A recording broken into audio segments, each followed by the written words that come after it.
This March Madness, we're ranking 32 of the best video game soundtracks. And I listened to it once yesterday. Welcome to Spin It.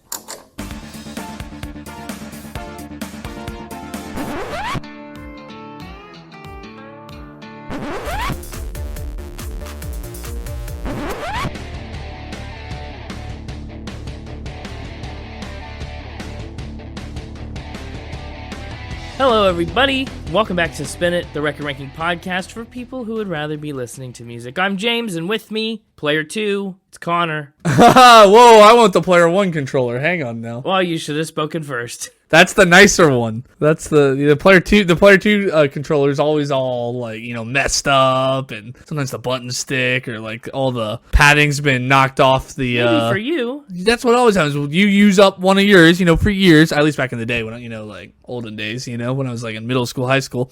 You'd have a controller that you banged up because you used it 24/7, and then you'd get a second controller, and then that become your new one because it's nicer, and the banged up one becomes the player 2. No, it says a lot about how you treat your player 2s. I used my controller. So, well, yeah, I do too. My controller's the nicer one. If I got a new controller, it became the player 2 controller, and I used my controller that was comfortable. Really? You stuck with it? Wow. I still do. I still use my original PlayStation controller, even though I have a second one. I see. I usually get a new one because mine stops being comfortable. Wow. No, I'll even give people my controller like with the Switch, and I'll use the Joy-Cons if we're playing competitively. Oh, well, if we're playing competitively and they're not used to playing Switch, then yeah, that's the only way to be fair. But if they have played the Switch before, now they can have the Joy-Cons. I'm taking my comfortable controller I always use. No, I'll give it to the player 2. Not if they're familiar with the Switch. Then they're on their own. Wow. They shouldn't need the handicap. We've discovered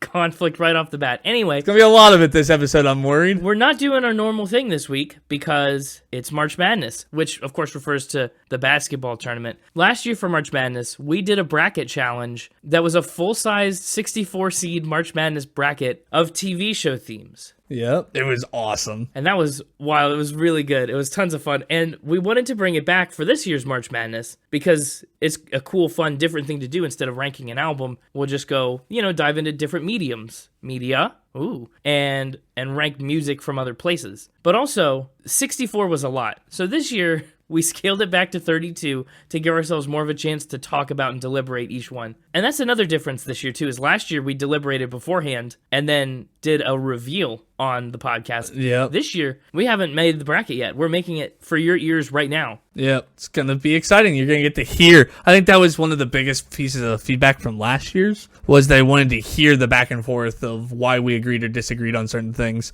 Can't do all that in a live stream like we did the reveal, I believe, but just would be way too long, and there's gonna be, I think, some back and forth. This could go one of two ways. I think there's either going to be like zero conflict and we're just gonna happen to agree pretty much the full way through, or it's gonna be like a fight every single one. I know. Oh, it'll be something. Now, 32 video games. Of these 32, I'm pretty familiar with, if not the game, at least the series, for, let's see, about 22 of them. Oh, that's pretty good. So there's only like 10 you haven't really played? Yeah, played, heard much about, listened to the full soundtracks of, like, Okay. It's tough to rank a video game soundtrack because there's so many moving parts. Sure. So, we kind of have a representative track selected from each of these games or franchises. You see, I kind of went into it, I don't know. It's hard, right, to have, and like some of these songs don't have full soundtracks. It's like, it's a theme or the song choice that is its representative carries the majority of the weight. Only really in instances where there wasn't a clear winner did I take into account the rest of the franchise. Interesting. Is kind of how I went into this, because for the most part, a lot of the way through, I was able to decide a winner just off the representatives pretty handedly, and I figure the representative we picked is one of the best things that represents the whole thing, right? So if it's a clear winner, the rest of it's probably a clear winner in most cases. Well, that's fair. So I didn't really need to get into all that as much, but there's a couple on here where I went, boy, is this a tough one, and I really started thinking about some of the other beloved tracks in the sagas and series. Absolutely. I considered the full game soundtrack when it was convenient for me. Yeah. Well, it's like some games I've never played. I don't know the whole soundtrack. We should get this out right now. Yeah, there are games in here we haven't played, so we don't know the full soundtracks. Some of these were selected via just, what was popular on the internet when I was looking up, hey, because there were certain ones I knew had to be in here, right? As I was kind of going through and picking what we needed. I knew we needed something from Zelda, something from Mario, there were obvious ones that had to be in there. But then there were others I was like, I don't want to let my own video game biases make a bracket of only things that I know and like. So I kind of went to the internet to see what the internet said was awesome. Yeah. And brought those in there and then let my own biases determine the winner. Well, that's fair. Look, we have to have some sort of bias here. We're picking winners. That's like the whole point. Yeah, exactly. And so we should get that out right now. These are our biases, our opinions. And, I'm going to say it's the definitive list, but to each their own. If you disagree, let us know. We're spin it, so this could be the dispinative list. Oh, the dispinative list. I like that. If you disagree with something that we pick, you should let us know on social media. Yeah. At Spinapod Official on Instagram and at Spinapod on X, www.spinapod.com, and all the other places. Should we reveal the list of what we're going to be talking? Should we reveal the bracket? Yeah. Is it time for that, or is there any other preamble we need to do? Yeah, let's show it off. I think we've got it based on game category, so you can dive a little more into how you figured that out. So yeah, I kind of put this together. You asked me to put it together because you do most of the work for most episodes, so I need to pull my own weight. Okay, that's not exactly what we said, but sure. That's exactly what you said. You said, I'm sick and tired of carrying you in every episode. You're going to do this. And I said, okay, yes, sir. Yes, player one. You threatened to take your controller and go home, as it were. Wow. No.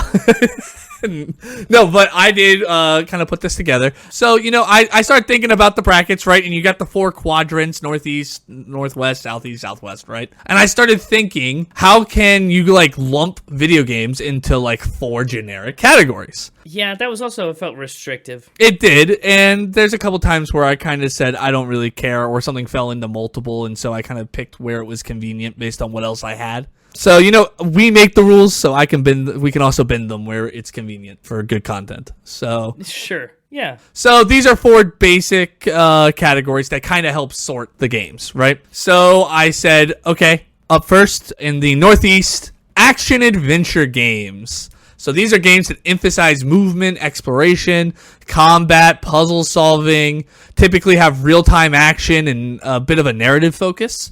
So games like platformers, action-adventure games, hack and slash, survival horror. Really what I'm looking for is games that have real-time action and combat, exploration and puzzle solving, and either a linear or semi-open world progression. It's really what I'm looking for in the action-adventure category. And so in that category, we have the Hyrule field theme from The Legend of Zelda Ocarina of Time. So good. Going up against God of War theme from God of War Ragnarok, which was Grammy nominated the last 2 years. Yeah, that's true. Oh, how did you seed these, by the way? Yeah, the seeding. We should go over that. Really kind of just whatever felt right. Oh, fair enough. There were certain clashes I knew would be fun, and I didn't want to blow them all in the first round and then just have it be a one song steamroll the rest of the rounds. Looking at you, Mariah Carey. Well, so we thought. Yeah. So there are certain ones that I specifically put on other ends of the bracket. I also kind of tried where it was convenient to sort by what I felt was either similar or vastly different, depending on what made a more fun matchup. Again, I didn't want them to all be, fighting game versus fighting game. I wanted sometimes for that to be the case, but other times I wanted something really different, like we'll get to in a moment in our 4th matchup of this round. So it was kind of whatever I felt would make good content. In years past, we've done brackets where we've looked up sales and stuff like that to seed. Didn't do any of that this time. Sure, that makes sense. So action adventure, then we've got Hyrule Field theme and God of War Ragnarok theme. Yeah, Hyrule Field theme, God of War Ragnarok. Then we got matchup 2, which is the Stickerbush Symphony from Donkey Kong Country 2 versus Floral Fury from Cuphead. So that'll be a fun one. That's the number 3 and 6 seed. It was really kind of difficult to separate what I'm hearing in the soundtrack versus what I feel about these games.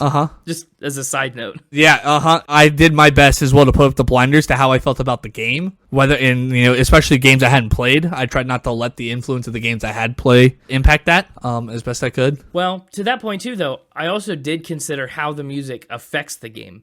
So it depends. In instances where it was fair to make that comparison, I did make that comparison. Right. Anyway, matchup 3, our 4 and 5 seed. Sorry if I butcher this, Star Wars fans. Eseerin Vasahina from Star Wars Jedi Survivor. That soundtrack was a Grammy winner, I believe, last year? I think so. 2 years ago? Something like that, whenever that game came out. Fairly recently. Versus Ezio's Family from Assassin's Creed Valhalla, which that soundtrack also was a Grammy winner. Yeah. In matchup 4, which is the interesting one, Jedi Survivor, Assassin's Creed, very similar games. You play as like a title character and you hack and slash right through a story. Sure. Very similar games, right? Mm-hmm. Whereas here, I put Jump Up Superstar from Super Mario Odyssey versus City of Tears from Hollow Knight. Yeah. Which I haven't played Hollow Knight, but just listening to the songs, very different vibes. Oh, so different.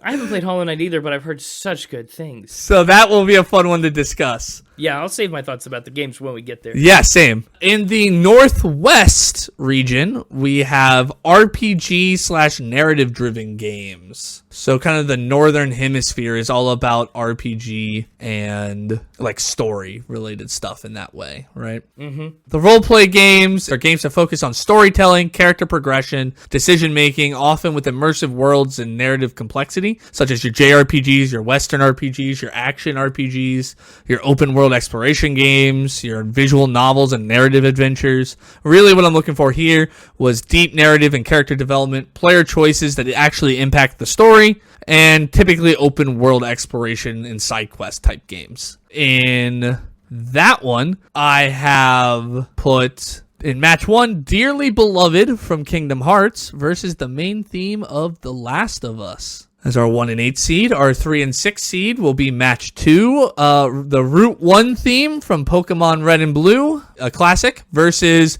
what's basically a classic at this point. It's quite an old game, as much as that pains me to say. It's so old. Dragonborn from The Elder Scrolls V Skyrim. Match 3, which is our 4 and 5 seeds, will be Rivers in the Desert from Persona 5 versus Geralt of Rivia from The Witcher 3 Wild Hunt. And match 4, rounding out this region, will be One-Winged Angel from Final Fantasy VII versus I Don't Set the World on Fire from Fallout 3. Another really vast difference. Yeah, so again, there's some obvious games in there that I knew I needed to pull a song from. There's some obvious songs I needed to pull from some games that I hadn't really played. That'll be a fun one to duke out as well. I think both of those are strong regions. Moving down to the Southeast, which is our competitive games and our multiplayer games, I've got in match 1, the Halo theme from Halo versus the lobby theme from Fortnite. Specifically because there's a bunch of different ones, it's the Choral Chorus lobby theme. Mm-hmm. Match 2, 3 and 6 seed will be Guile's theme from Street Fighter 2.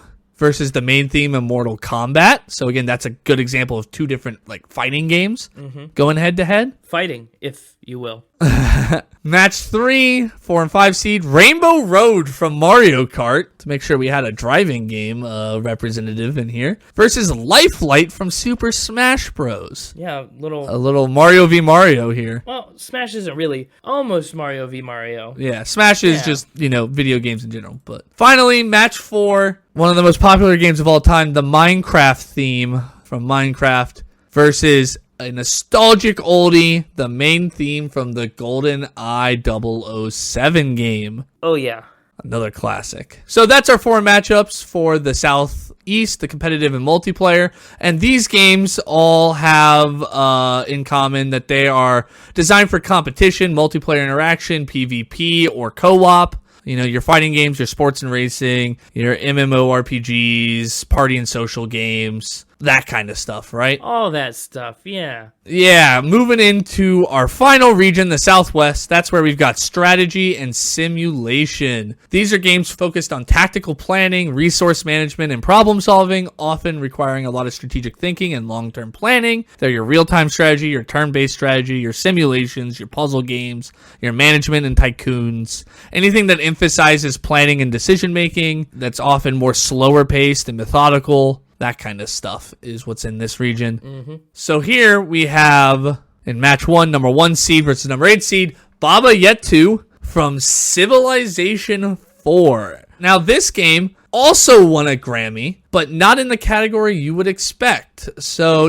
here a few years ago, they added an actual video game soundtrack Grammy, and I believe Jedi Survivor was the first one to win that. Mm-hmm. No, it was Assassin's Creed Valhalla. Sorry, I just double-checked myself. That was the first one to win that Grammy, apparently. But Civ was the first video game to receive a non-video game specific Grammy. Oh, wow. Really? Yeah, Civ 4 won a Grammy for Best Instrumental Arrangement Accompanying Vocalists at the 53rd Annual Grammy Awards. That's amazing. It wouldn't have been the one I picked. It's not my personal favorite Civ soundtrack song, but as the one that breached the containment of video games and won an actual Grammy, I felt like it had to be the representative. Video game Grammys are actual Grammys.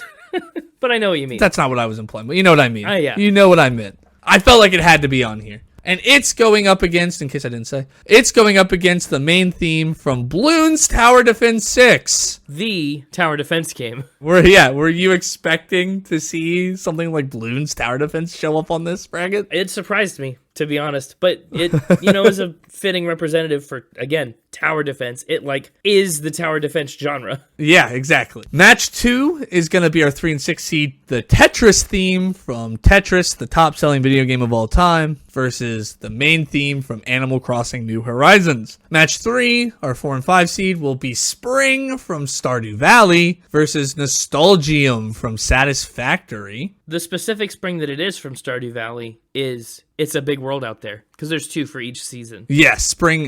You're right. Match 4 will be Still Alive from Portal puzzle game versus the Wii Sports theme, or really just the Wii theme in general. They're basically the same. Well, not really, but the Wii Sports theme, I mean, it's the game that came with the Wii, pretty much speaks with the Wii. Yeah. Exactly. So that's our matchups. That's our 32 seeds broken out into 4 generic categories. Some of these could fit into more than one category, but we had to group them in some way. And that's how I did it. Which of these categories are you the most excited to figure out? I'll be honest, I was up until 3 a.m. last night. Oh my just gosh. Going to town on this. I've maybe written more notes on this bracket than any other episode we've ever done. Oh boy. My notes are 29 pages long. For 32 songs? Yeah. Wow, I didn't think you had that much. Okay. Now, the first 2 pages are just the bracket itself. So 27 pages of thoughts and feelings. Do you want to get into, what were our criteria as we were grading or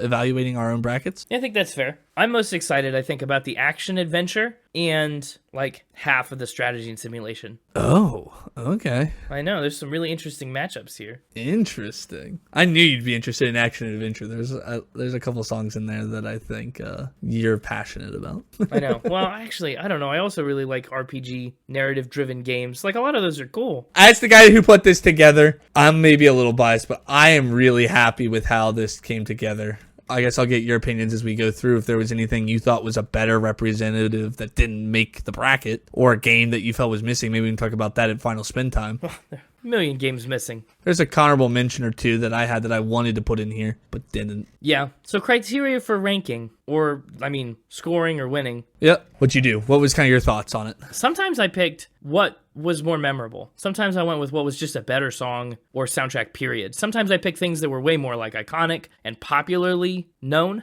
A lot of these, aren't my personal favorites, but are just such big songs you can't ignore them. And so they kind of got to ride that wave a little bit. Other times I thought about, how a song or a soundtrack interacted with the game, how it's used, how well it matches the setting or the style or the feel of the game, if that's the thing that I knew. And sometimes I went deeper than that. And if we're using the song as a representative of the soundtrack, how's the rest of the soundtrack hold up to this one song? Sure. You said these are the best of the best, and that's true, but if this is the Tetris theme is it's the one song in Tetris. So if we're putting it up against an entire soundtrack of good songs from a different video game, that might give more weight to the other game because they hit the nail on the head a couple times instead of just really hard once. Sure. So there were a lot of things like that I kind of weighed. That's a really good example of why I tried not to let the rest of the soundtrack kind of steamroll something like the Tetris theme song. I kind of went powerhouse versus powerhouse, but then if it was like a powerhouse versus powerhouse of two tracks that had accompanying tracks, that could is like backup for the fight, then I could kind of look at that a little more. But I didn't want it to just be, oh well, this is a like 8-game series with 100 songs. This is one popular game that has one song. I didn't want just the sheer numbers, the quantity over quality, to accidentally overpower. I played with that line a little bit. Yeah, that's fair. I have gone through and I kind of came up with a list of criteria that I felt made up a good video game song. Oh boy. Things such as cultural impact, Yep. composition quality, emotional resonance, community popularity, musical style, complexity and arrangement, and then also kind of sometimes I chucked all that out the window and just went with what I loved or what I felt deserved to win. Of course. but I have notes on all of those categories for each track.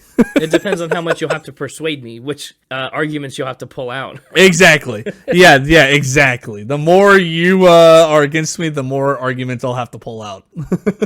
So with all that, well, we've set up the bracket. We've kind of talked about our own individual ways of filling out our personal brackets. I think it's time to jump right in. No time like the present. Should we start in the Northeast? That's a smart place to start. All right. Top to bottom, left to right. So Northeast, Northwest, Southeast, Southwest. Like you would read a book. So that's Northwest, Northeast. Southwest, What did I say? Southeast. Yes. I think Sorry. you said East before Yes. West. I might have said East before West.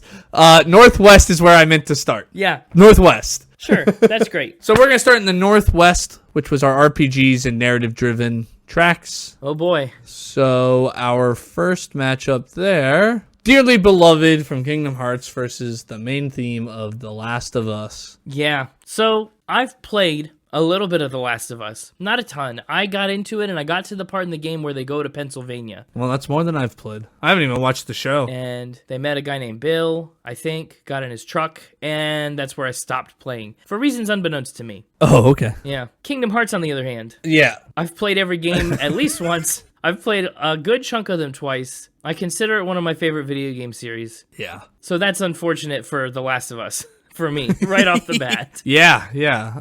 I guess I'll start by talking about The Last of Us a little bit here. Sure. To me, culturally, the cultural impact of The Last of Us, it's pretty highly acclaimed, that theme, and iconic within like that genre of gaming. The game itself is no slouch. Yeah, it was composed by Gustavo Santaolalla, is how I'm going to pronounce that. Sorry, Gustavo. Probably butchered your last name.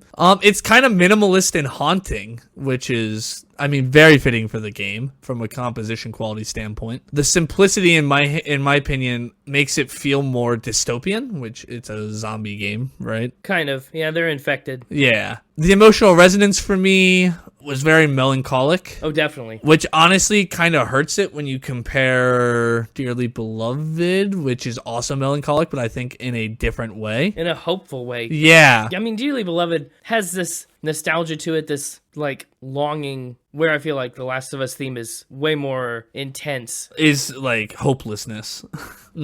Community popularity wise, I'd argue Kingdom Hearts' soundtrack is more popular. Musical style, kind of already talked about. Complexity, again, in arrangement, it's very minimalist, whereas Dearly Beloved has a lot of very intricate runs going on throughout it and chord structures, so it also got an edge there. I went with Dearly Beloved mainly for its cultural impact, emotional resonance, and timeless nostalgia. Yeah, I also I did it because I know the full weight of the Kingdom Hearts soundtrack looming behind Dearly Beloved. Yeah. So that's that. I really do like the Last of Us soundtrack, though. Like, it was good. It was a good soundtrack. It's a strong... Having never played the game, I didn't know, or the TV show, I don't know if it uses the same theme or not. You'd think it would. Maybe. Either way, I really wasn't familiar with any of the music from the game, and so I was very interested by it. It's going up against one of the greats, in my opinion. Yeah, I think the other thing to consider, too, is that Dearly Beloved has a very clear and distinct melody. The Last of Us theme is more ambient. I should also clarify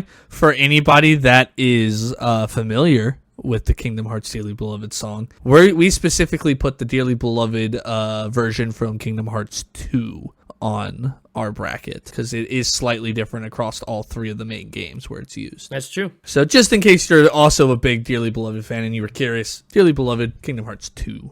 So are we both in agreement then? Dearly Beloved wins this one? Yeah, in round 1, that's an easy pick for me. Dearly Beloved beats The Last of Us. So that takes us to matchup 2, which is, I think, our first really interesting one. Our first really interesting one on the second pick of the thing. Yeah, well, I mean, I think match 1 was a little bit of a blowout. I mean, it was a 1 versus an 8 seed. That's what you'd kind of expect. Match 2, 3v6, and it's Pokemon versus Skyrim. 2 very popular games and 2 very different songs. The Route 1 theme versus Dragonborn. Yeah. Very different. Here's my problem. So I haven't played specifically Pokemon Red and Blue, but I've played Ruby, and I've played, Sword and Shield, and I've played Scarlet Violet, the newer generations, and I'm working my way through Silver now. I'm playing a DS one. But the thing about the route themes for Pokemon is, personally, I hear them so little. I feel like I spend such a short time on Route 1. Like, it's a good theme, but, I blow right past that. Sure. Whereas, Dragonborn, that happens every time you turn on the game. Uh-huh. And sometimes I don't even boot up the game right away. I just sit there and let it play. Uh-huh. Because it's epic. It's good. It gets you into the zone. It gets you hype to play Skyrim, which is great. Yeah, I think, again, kind of going through my criteria, the cultural impact, I think the Route 1 theme holds a huge nostalgia factor. And for big Pokemon fans, it's instantly recognizable. There's a reason I picked Route 1 over any of the other routes or songs. Whereas with Skyrim, it's one of the most iconic and recognizable themes in modern gaming, but it doesn't have necessarily that nostalgia factor. On the other hand, Skyrim, I think, has broken beyond the gaming world into the pop culture world as well. Oh, it has. Dragonborn is a song that a lot of people probably recognize, but don't know it's from Skyrim if they've never played Skyrim, because it's used in a lot of different social media posts. Definitely think that's true. But also, don't discount the nostalgia factor of Skyrim. It is 12 years old. It's old now, I know. People have grown up playing Skyrim that are our age. We were young teens when it came out. It's really not that unnostalgic. You're not wrong. Composition quality, Route 1 was composed by Junichi Masuda. It's very simple, kind of that charming, upbeat. It makes it feel like you're on a nice little stroll down the route, right? Yeah. Well, the thing is, it had to be simple because it's like an 8-bit tune from a handheld game. It's an 8-bit tune from a Game Boy, yeah. It was technologically limited. So, in that regard, it is impressive in its own right. Sure, yep. Whereas Jeremy Soule, something like that, composed Dragonborn. The track features, it's got a lot of orchestral arrangement going on, chanting in dragon language, which is awesome. Yeah. Who doesn't love dragon language? Well, the people who hate dragons don't like it much. Oh, that's true. Community popularity, I think, I could be wrong on this. I think Pokemon is a bigger franchise. So maybe, absolutely. If you were to bring out both communities and have them brawl it out, I think Pokemon would have the numbers. But for me, do you want to reveal who you think wins, since I kind of revealed last time first? Yeah, I think for me, Skyrim takes it. I loved Pokemon Ruby. My first Pokemon game was an unforgettable experience. Sure. I didn't get into it till I was way older than most. But I got Skyrim, I'd heard about it. I didn't really know much about it. And then, I don't know, just the feeling of, slaying a dragon unexpectedly for the first time. There's a rush there. Yeah. I don't know. And just the Dragonborn song really evokes what Skyrim feels like. So I think for that reason I picked it. Sure. For me, I hated to do it, but I also went with Dragonborn. I'm a big fan of Pokemon, but there's just, as you said, there's something epic and more the grandioseness of Dragonborn. It had to win, in my opinion. So we are in agreement again. Wow. Easy bracket so far. Easy bracket. I told you it's going to go one of two ways.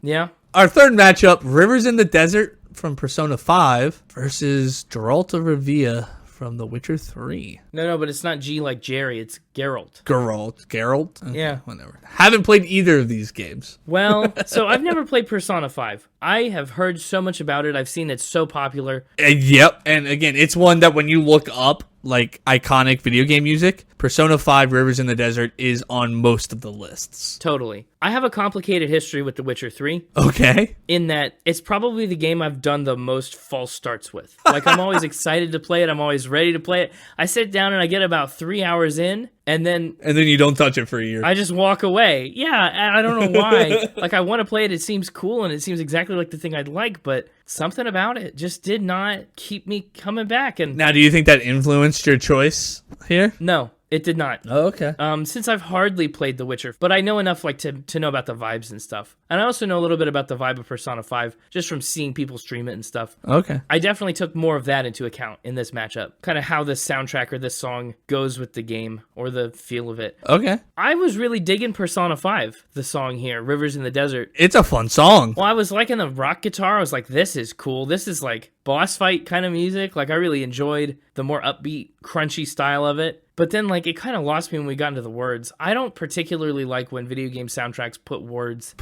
that I understand. Like I guess in Dragonborn, the words aren't in English. Sure. You know, they kind of act as an instrument in their own way. Music, as an instrument. But Rivers in the Desert, like when a word is distracting me, when a lyric is kind of pulling my focus from a game, which I guess I don't know the context it's used in Persona 5. But as a soundtrack song, I wouldn't want to find a song like Rivers in the Desert in gameplay. Interesting. Yeah. Yeah, I assume it's used in the context as like to put it in the frame of reference of something you know. Having not played the game, I assume usually when words are involved, they don't want you to be distracted during actual gameplay by words. Sometimes. It's probably used in the same way that like Kingdom Hearts has their opening songs, right? Would be my guess. Or maybe it's like a title, like a title screen song. I don't know. I could see it. Or yeah, maybe it is used in gameplay. Don't really know. Like a cutscene or a title sequence. I get it. Yeah. But I just don't know. And just to think of a soundtrack, I don't know.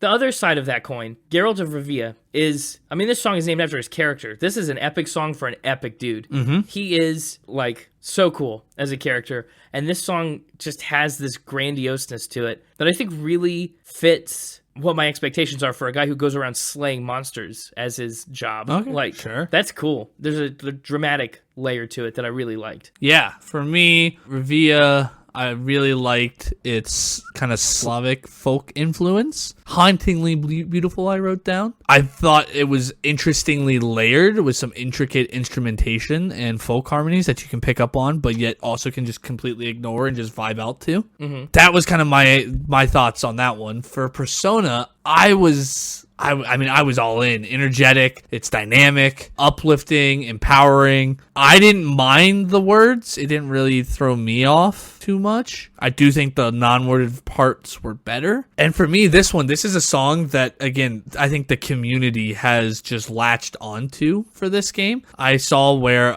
it's frequently performed live and covered by fans at different musical and like events and like video game trade show things, whatever you want to call them. So I thought maybe there was a little more cultural impact for Rivers in the Desert. It seemed like it was kind of the anthem of the fans, whereas Geralt of Rivia is an anthem for Geralt.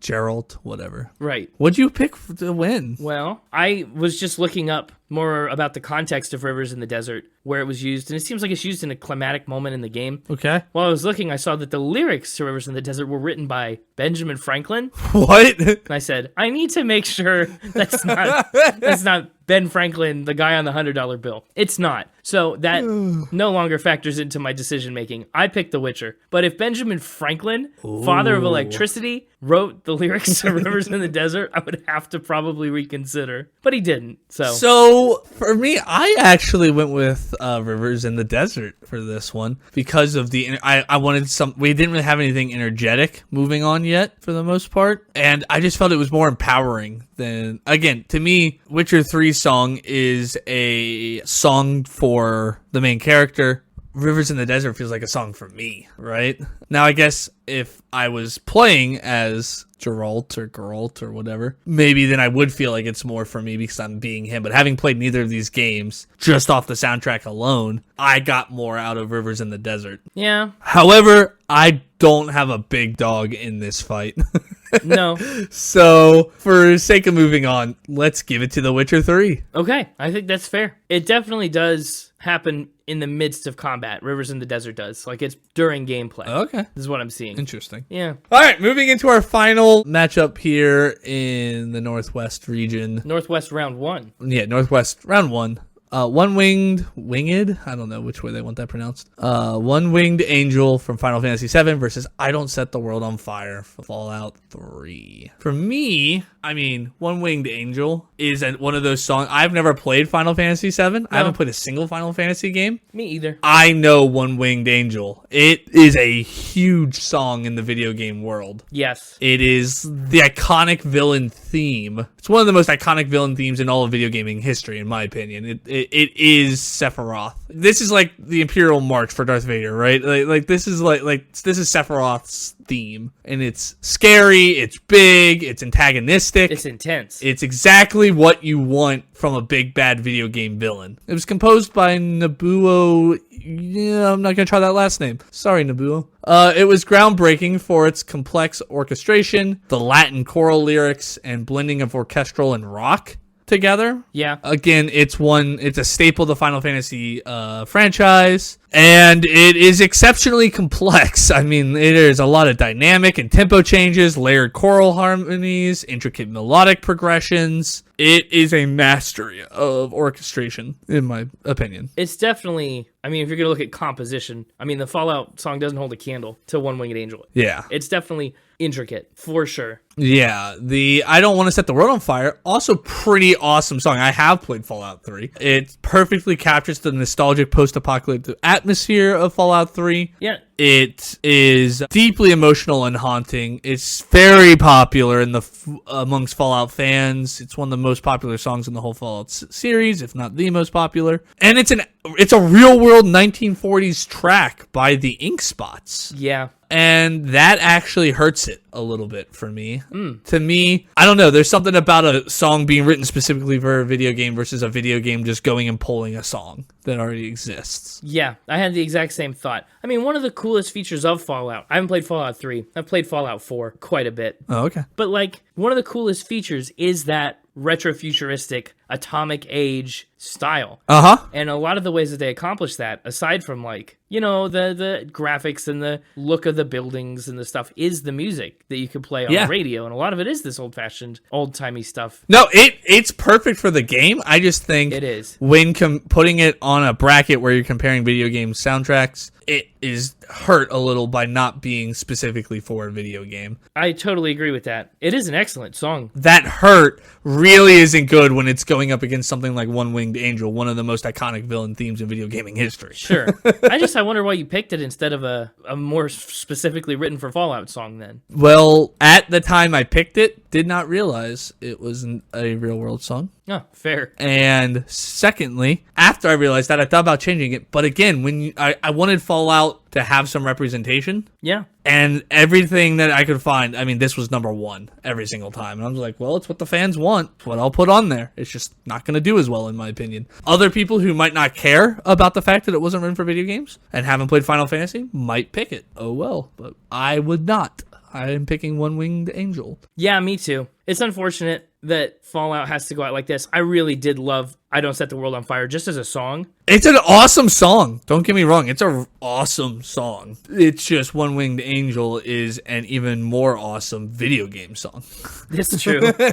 Now, are we going to do all of round one and then come back, or you want to get this region as far deep as we can and then move on? How do we want to do this? Well, so, I mean, we're working our way now through the Sweet 16. I think while we're in this quadrant, we should get it down to the point where we have a representative for this quadrant in the Final Four. Yeah. That makes sense to me. In the Final Four. Yep. So you want to move into the Sweet 16 for this region, the Northwest region, and then into the Elite Eight so that we've got our representative from the Northwest who's going into the Final Four. Yeah. All right. So in that case, our fifth matchup, Dearly Beloved from Kingdom Hearts versus Dragonborn from Elder Scrolls V's Skyrim. This was a hard matchup for me. I did come to this in my bracket. It is a hard matchup. Now, in this instance, since I've played a lot of Skyrim and all of Kingdom Hearts, I was able to factor in pretty much the whole soundtrack for me. Yeah, Skyrim, to me, is what Witcher 3 is for you. It is a game I have false started at least 4 times. Oh, I started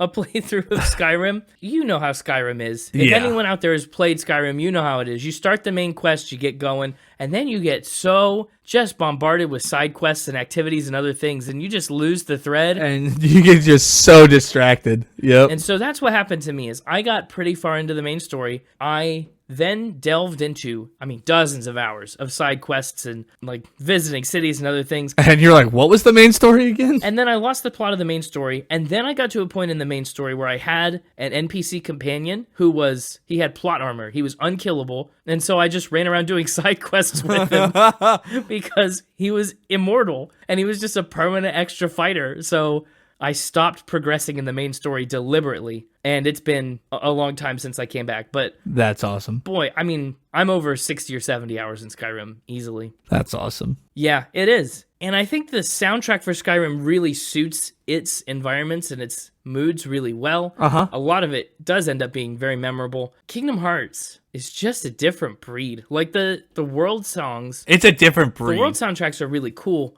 because, each world has its own theme and then a combat theme to go with it. Uh-huh. And I think they're unique in the way that they make those themes match the world, because the tones of the worlds are so different, whether it's like Alice in Wonderland themed or Tron themed or, whatever world you're working with, the songs really complement the atmosphere of that world and of the game. It's kind of, they dual accomplish that purpose, whereas Skyrim really has one tone throughout this fantasy epic tale, and all the songs really serve that well, but like that is the one thing. Yeah. So for me, I picked Kingdom Hearts again. Okay. Yeah, for me, on cultural impact, both Dearly Beloved and Dragonborn, I think, are equally legendary and epic for their own specific genres. Yeah. I think they both have excellent composition quality. I mean, we talked about that in their individual rounds. To me, again, Dearly Beloved just evokes this nostalgia, longing, and hopefulness, whereas Dragonborn just gets me hyped up to hack and slash things. Oh, yeah. I think there's more emotional complexity to Dearly Beloved. That's true. And so I also went with Dearly Beloved.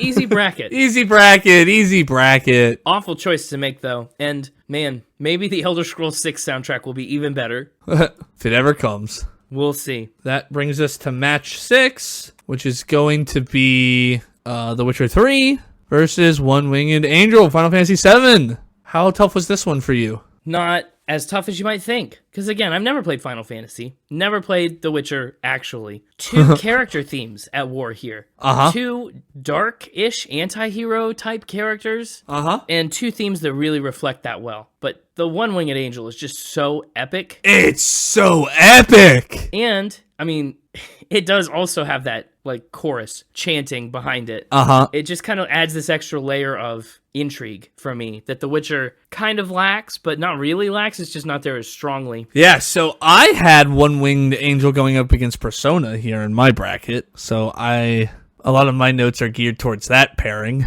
But I think most of them still hold true. Composition-wise, One Winged Angel, way more complex than Rivia, because Rivia is trying to be more haunting and whatnot. The musical style, that bombastic symphonic rock and Latin blend, there's a reason it's one of the most popular villain soundtracks in a video game of all time. So I also went with One Winged Angel against Persona. So either way, here I think we're in agreement. One Winged Angel takes the cake. Absolutely. That's what it boiled down to for me. Which now brings us to our Elite 8 for this part of the bracket. Our regional finals. Regional finals? As I called it in my notes. Yeah. Dearly Beloved from Kingdom Hearts versus One Winged Angel, Final Fantasy VII. 2 games by the same creator going head to head. Well, I'll do you one better than that. This is one of the only times this could happen in this bracket. Like, One Winged Angel is included in the soundtrack for Kingdom Hearts games. It is. So, there are arguments to be made, but also, in my mind, I would just roll up everything into the Kingdom Hearts soundtrack and almost credit the Kingdom Hearts soundtrack with the goodness of One Winged Angel because it's in there. Yeah, so here's what I did. I compared each song side by side. This epic, bombastic villain song versus this hopeful, longing ballad of a title screen song. Yeah. And it just went punch for punch back and forth, because they're so vastly different. Totally. So this is one of those scenarios where I took into account the rest of the soundtrack, right? Well, I mean, how much of the Final Fantasy soundtrack have you listened to? So I went and listened to other top Final Fantasy songs. I pulled up like a best Final Fantasy songs playlist and kind of just clicked through them. Wow. No wonder you were up till 3 a.m. Yeah. Well, I wanted to give it a fair shake because I know the Kingdom Hearts one, but I ended up doing the exact same thing as you in saying, well, if you compare soundtrack to soundtrack, everything good I have to say about One Winged Angel gets put into the score of Kingdom Hearts because it's in there. So it's kind of the only chance it has to win is if the rest of the Final Fantasy soundtrack is better than the rest of Kingdom Hearts. That's the only shot it has.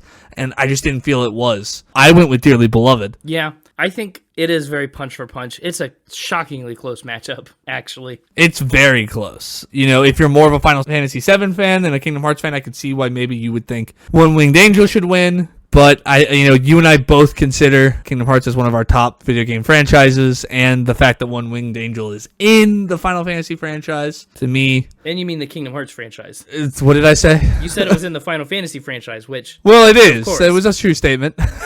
Yeah, I didn't say you were wrong. I just said you didn't say what you think you said. But yes, it's in the Kingdom Hearts franchise, so really, by picking Dearly Beloved, we're carrying One Winged Angel into the Final Fours in spirit. In spirit, yeah. It seems like we agreed pretty much on everything except for one in this region. Yep. Which is interesting. It is. That's wild. This is probably going to be the easiest region if I had to guess. I would imagine so. Maybe this whole thing will agree, but going into it, I expected this to be the easiest region. Yeah, probably. So now we're going to hop over to the Northeast. Action and adventure. Action and adventure with our first matchup. The Hyrule Field theme from Legends of Zelda Ocarina of Time. It's God of War theme. God of War Ragnarok, a Grammy-nominated soundtrack. I've played the 2018 God of War. Have not played Ragnarok yet. Okay. And I've played a lot of The Legend of Zelda. Yeah. I've seen you play a lot of The Legends of Zelda. Yeah, I'd consider that one of my favorite game franchises up there with Kingdom Hearts. Sure. The Hyrule Field theme, I mean, it first shows up in the first Legend of Zelda game, and it gets repurposed and reused and reiterated in a lot of ways in the future games in the series. So it's like woven into the DNA of Zelda. It's very adventurous, like when you step out into the big open Hyrule Field for the first time, this epic hero soundtrack starts playing, and you feel like you could just take on the world. Very exciting. The God of War theme is a lot darker. It's a lot more Nordic, obviously. It certainly matches the tone of the story and the complexities of Kratos as a character. Like, the God of War theme certainly pulls its weight. I actually don't know if the God of War theme in Ragnarok is the same as the one in 2018. You would think the main themes of the games would stay similar and they would just adapt it for the different settings that they put themselves in. Maybe. But having not played a God of War game, God of War is one of those franchises I always want to get into and never do. I would love it. 2018 God of War. It would blow your mind. I know. I'm aware. And I've seen a little bit of like the tutorial level of God of War Ragnarok, and I was instantly in love with that too. I hope you didn't see any spoilers. But it's one of those franchises that I want to start from the beginning. I want to go all the way back and play from the very beginning God of War. You don't need to do that. I mean, you could. I want to, though. I think you could play all the games. I know a lot about the story, right? It's one of those ones that's like Kingdom Hearts, has a really interesting story. And so I want to experience that whole story. Sure. But you could, in theory, start with 2018 and Ragnarok and then go backwards. I could. Because the story you could pick it up from there. Yeah, and I'm aware. That's not what I want to do, and someday I will get around to starting from the beginning. Okay. It's like what I did with Kingdom Hearts. I got into Kingdom Hearts, like I bought the edition that came with a pre-order of Kingdom Hearts 3 and the entire story so far. And just before Kingdom Hearts 3 came out, binged the entire series from start to finish. I could have jumped in wherever I wanted, but I wanted to start from the beginning. That is admittedly a bad idea for Kingdom Hearts, to jump in anywhere but to start.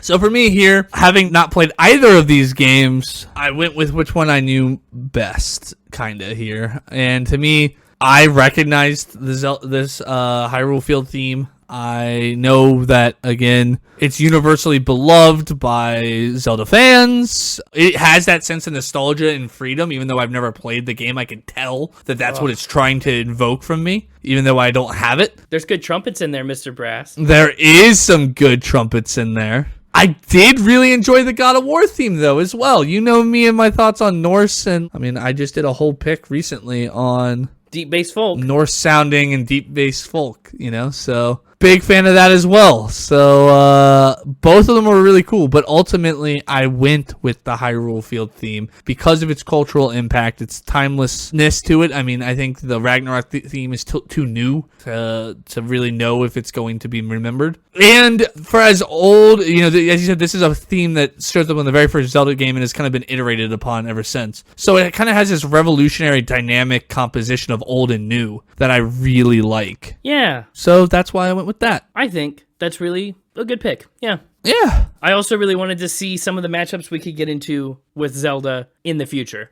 So I wanted to carry it on, and it produced for me some real challenges not very far from now. Looking at match number 2, we have the Stickerbush Symphony from Donkey Kong Country 2 and Floral Fury from Cuphead. So I haven't played actually any Donkey Kong games. Really? Not even Donkey Bongo Kong, Donkey Konga. That's the one. Oh, We talked about it in an episode lately. yeah. So what is Donkey Kong Country 2? Like, what's the vibe of the game? It looks like some kind of collecting game from what I'm seeing on the album art. Yeah, well, so the whole plot of Donkey Kong Country 2 is Donkey Kong gets kidnapped and you play as Diddy Kong, and you gotta save the horde of bananas by defeating King Croc and rescuing Donkey Kong. I see. So it's a sequel to the first one, which is up more where you play as Donkey Kong. It's a platformer game, really is what it is. It's a platformer. You collect bananas, collect coins, team up with different Donkey Kong characters. That's about what I'd expect. So the Stickerbush Symphony I thought was really good. It did not align with any of my expectations or prior knowledge about Donkey Kong as a character or the world he inhabits. Like, Donkey Kong's a chaotic kind of guy. He throws barrels at Mario. He's in Mario Kart, Mario Party. Like, I've been around Donkey Kong in other games. And he always just has this energy to him that is robust and bold and, like, kind of wacky. Yeah. And I didn't get any of that from Stickerbush Symphony here. It kind of surprised me. And it was a very pleasant song, but I would never, in a million years, guess this was from a Donkey Kong game. On the flip side, I have played a good bit of Cuphead. Really entertaining game. That same kind of bullet shooter platformer type game. I'm not good at those. You've watched me play some of Cuphead, right? I have watched you play Cuphead, yeah. Floral Fury is an interesting track to pick. I do feel a lot of fury when I play Cuphead because it just gets me. That level in general is kind of one of the levels from Cuphead that I think gets the most viewing from people who haven't played the game, and so that's kind of why I went with the song from that level out of all of them. Well, it's iconic. It's early enough in the game that if you don't like the game, you haven't quit yet, and like people have memeified it. It's recognizable. Like the characters, the boss in it is memorable. All the bosses in Cuphead are pretty memorable. Actually, the whole game is kind of a gem. I really like the retro style of it, the hand-drawn animation. Like, Cuphead is a gem of a game. Oh, yeah, absolutely. Floral Fury as a song stressed me out.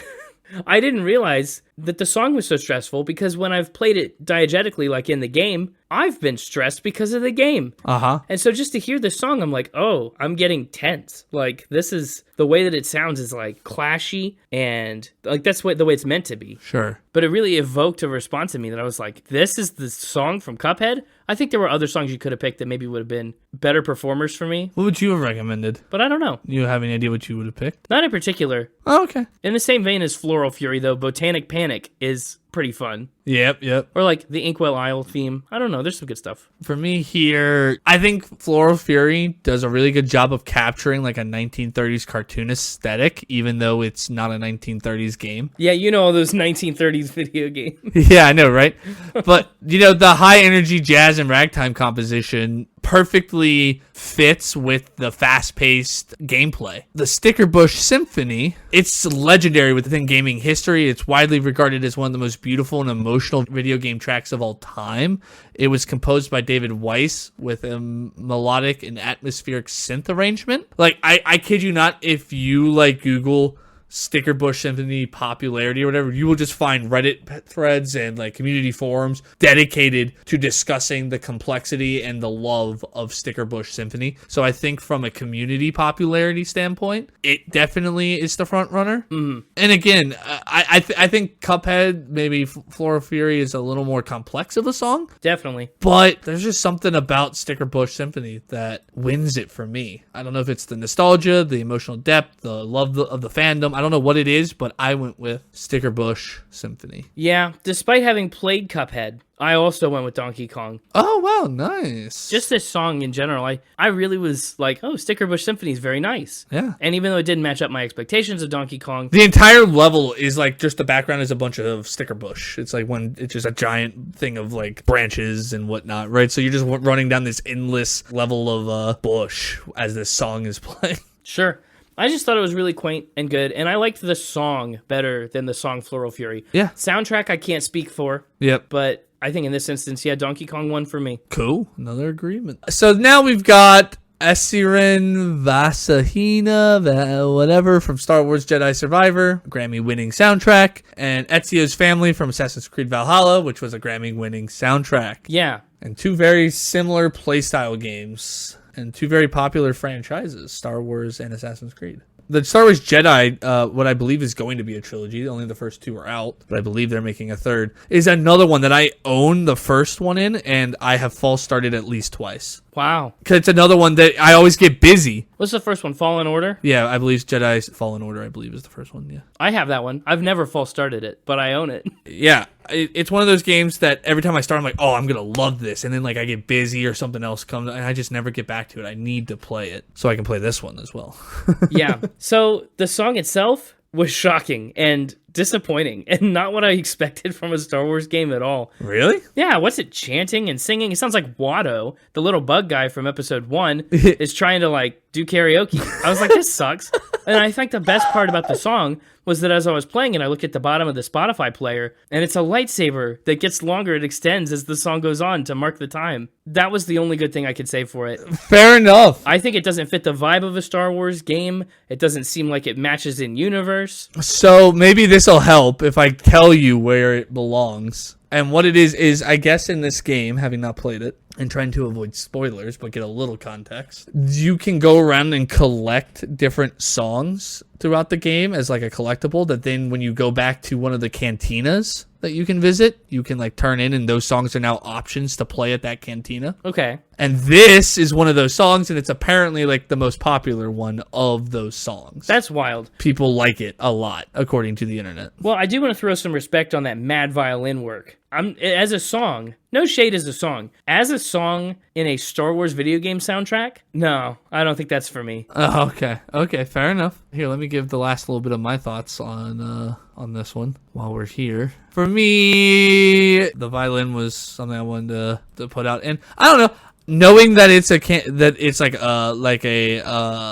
a hub space song, I guess, is what it seems like it is. I kind of like it. I like the upbeat. It feels like it belongs on like an exotic world, which is what Star Wars is full of. I didn't mind it, but to me, and sounds like where you're going too, it is no Ezio's Family. Yeah, so I'm curious why you picked the Ezio's Family from Assassin's Creed Valhalla. Because I wanted to pick Assassin's Creed Valhalla because it was a Grammy winner, and it's the most recent entry, so it's what I felt like. Listen, I understand that the Assassin's Creed, it's the same logic kind of why I didn't pick the Super Mario Bros. Theme song that is iconic and everyone knows. Which we'll get to. Right, we'll get to that here soon. But I could have picked something that was maybe more popular or more iconic, but this game just won a Grammy for its soundtrack, and so to not use a song from its soundtrack felt like not a thing I shouldn't do. Like the original Ezio's family from Assassin's Creed 2 is incredible. Yeah, exactly. And so then when I was looking at the Assassin's Creed Valhalla soundtrack and looking at what fans said was like their top songs from that, a lot of fans on Reddit were saying that the Ezio's family version that's used, and I believe it seems like the end credit scene or maybe the credits itself is where it's used. Not really sure. I haven't played the game.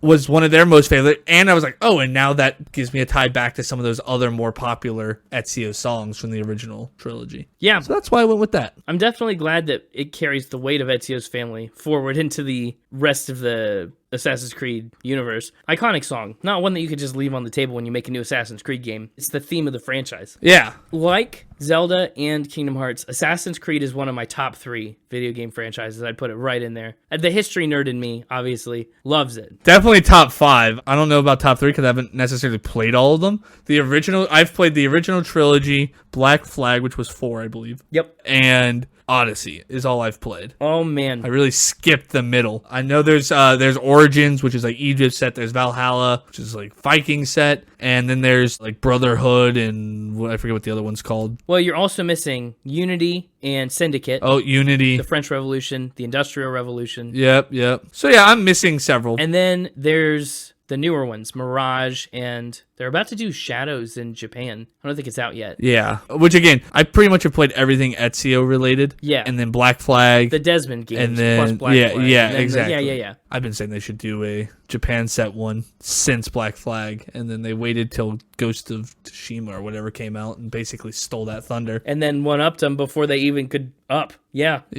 Yeah, so now everybody's going to compare it to that. Which was another incredible game. Not on the list, but oh my gosh. I haven't played it, but yeah, everything I've seen from it it's an incredible game. But anyway, that's not what we're here to talk about. This song, it's beautifully composed, in my opinion, by Jesper Kide. It resonated with me as a fan of the original Assassin's Creed series. Very deeply emotional and melancholic. Evoked that sense of legacy that goes into the heroism tied to Ezio. I felt it was a good representation of this song. As you said, there are very popular versions of this song from the original Ezio's trilogy. So it was an easy win for me, Ezio's family. Same. If you couldn't already guess by how much I like Assassin's Creed and how much I ragged on the Star Wars song.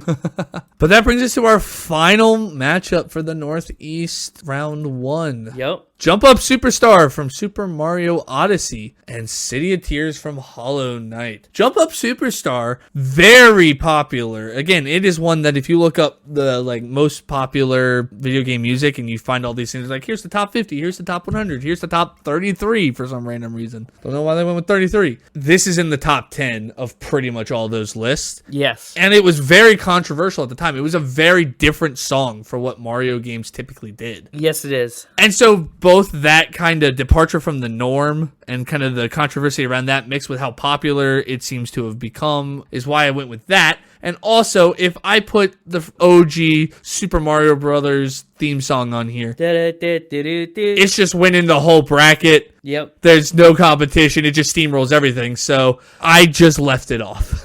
Probably wise. Now, have you played Odyssey at all? I have watched Odyssey be played by a friend on Twitch. Yeah. Have not played it myself. I have played a good bit of Odyssey. There's a lot more game there than I expected. So I grew up a PS2 kid and then eventually an Xbox 360 kid. Mm-hmm. I did not have a single Nintendo console until I got my DS. Yeah. And then that was my only Nintendo console till I guess I did get a Wii at some point. And then my Switch after that. So I was really jumping around. So you missed the GameCube era. I missed the entire GameCube era. I missed the Wii U or whatever that was between the Wii and the Switch. Things like Zelda, Mario, Smash, anything like that was really Nintendo driven. Those kind of games I didn't really grow up playing. So, I'm terrible at Smash. Huh? Fair enough. I can spam the abilities of Meta Knight, and that's about it. Yeah, you can, and it's really annoying. I speak from experience. The worst. It works, though. But Mario Odyssey is a great game, and I think Jump Up Superstar, first of all, yes, it has words. This is not me going back on what I said. in the other category about the Persona 5. I was curious. When you ragged on it earlier, I was like, oh man, what's he going to say about Jump Up Superstar? Well, because the context is very different. In the game, there's like an instrumental version of this song that kind of plays, but what happens is you go around the city and you collect musicians that are late to play a concert. You have to go find them. And so when you find them, this is the song that they play in concert. It's logical, it makes sense, and it doesn't interrupt the flow of gameplay with lyrics. It's not like a distracting presence. It's like the point. And I think the song is really bubbly and fun and representative of a lot of the whimsy that Odyssey really brings to the table. Yeah, I mean, this song went viral when the game came out. Countless covers, remixes, and live performances were done by various artists. The big band swing jazz, energy with the brass and the grooving bass line, the vocals by Kate Higgins, the dynamic tempo, syncopated rhythms. It's just an awesome song. Oh, definitely. Then you've got City of Tears from Hollow Knight, a series I have heard a ton of praise from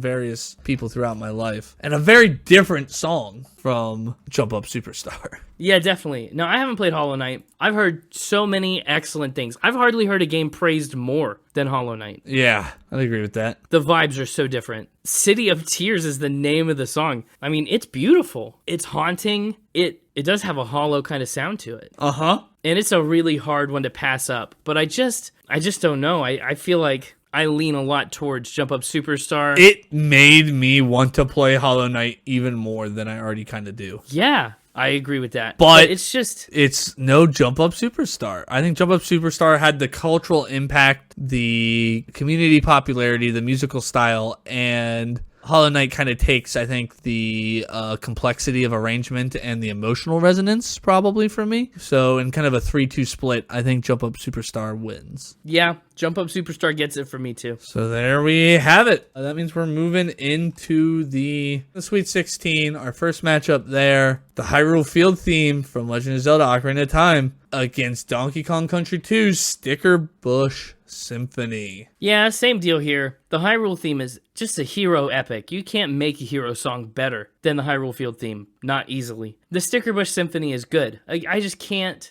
It was definitely good. I really liked it. It was not my expectation for a Donkey Kong song, and I don't think it has the staying power of the Hyrule theme. Interesting. It's like built for one specific context and one specific level, whereas like the Hyrule theme is not only built for a general overarching view of the game, it's built for multiple games. It's built for Zelda the character, Zelda the franchise. Mm-hmm. So one thing to say about Stickerbush Symphony is it was actually used in Smash Brawl for one of the levels. Oh, that's interesting. So it did kind of breach out of the game a little bit. Yeah, into a context that was trying to reference the game, though. Yeah. Well, I mean, isn't that really what the Hyrule Field theme's doing? Every time it's used in a different game, it's calling back? Maybe a little. Yeah, it's the theme, right? I mean, that's what themes do, is they carry throughout and reference, so that there's this central thread throughout the music. But anyway, I also went with Hyrule here. I think it's a legendary influence on music for open world exploration. I think it really kind of sets some of the standard for future open world exploration music. Oh, yeah. And I think Stickerbush has a huge kind of cult following amongst Donkey Kong fans. But like you said, you hadn't heard of it. But the Hyrule Field theme I'd heard of, and I'm not what anybody would probably call a Zelda fan. No, having never played it, why would anyone call you a Zelda fan? Yeah, I also went with the Hyrule Field theme. Well, there we go. Bringing us to match number 2 in the Sweet 16.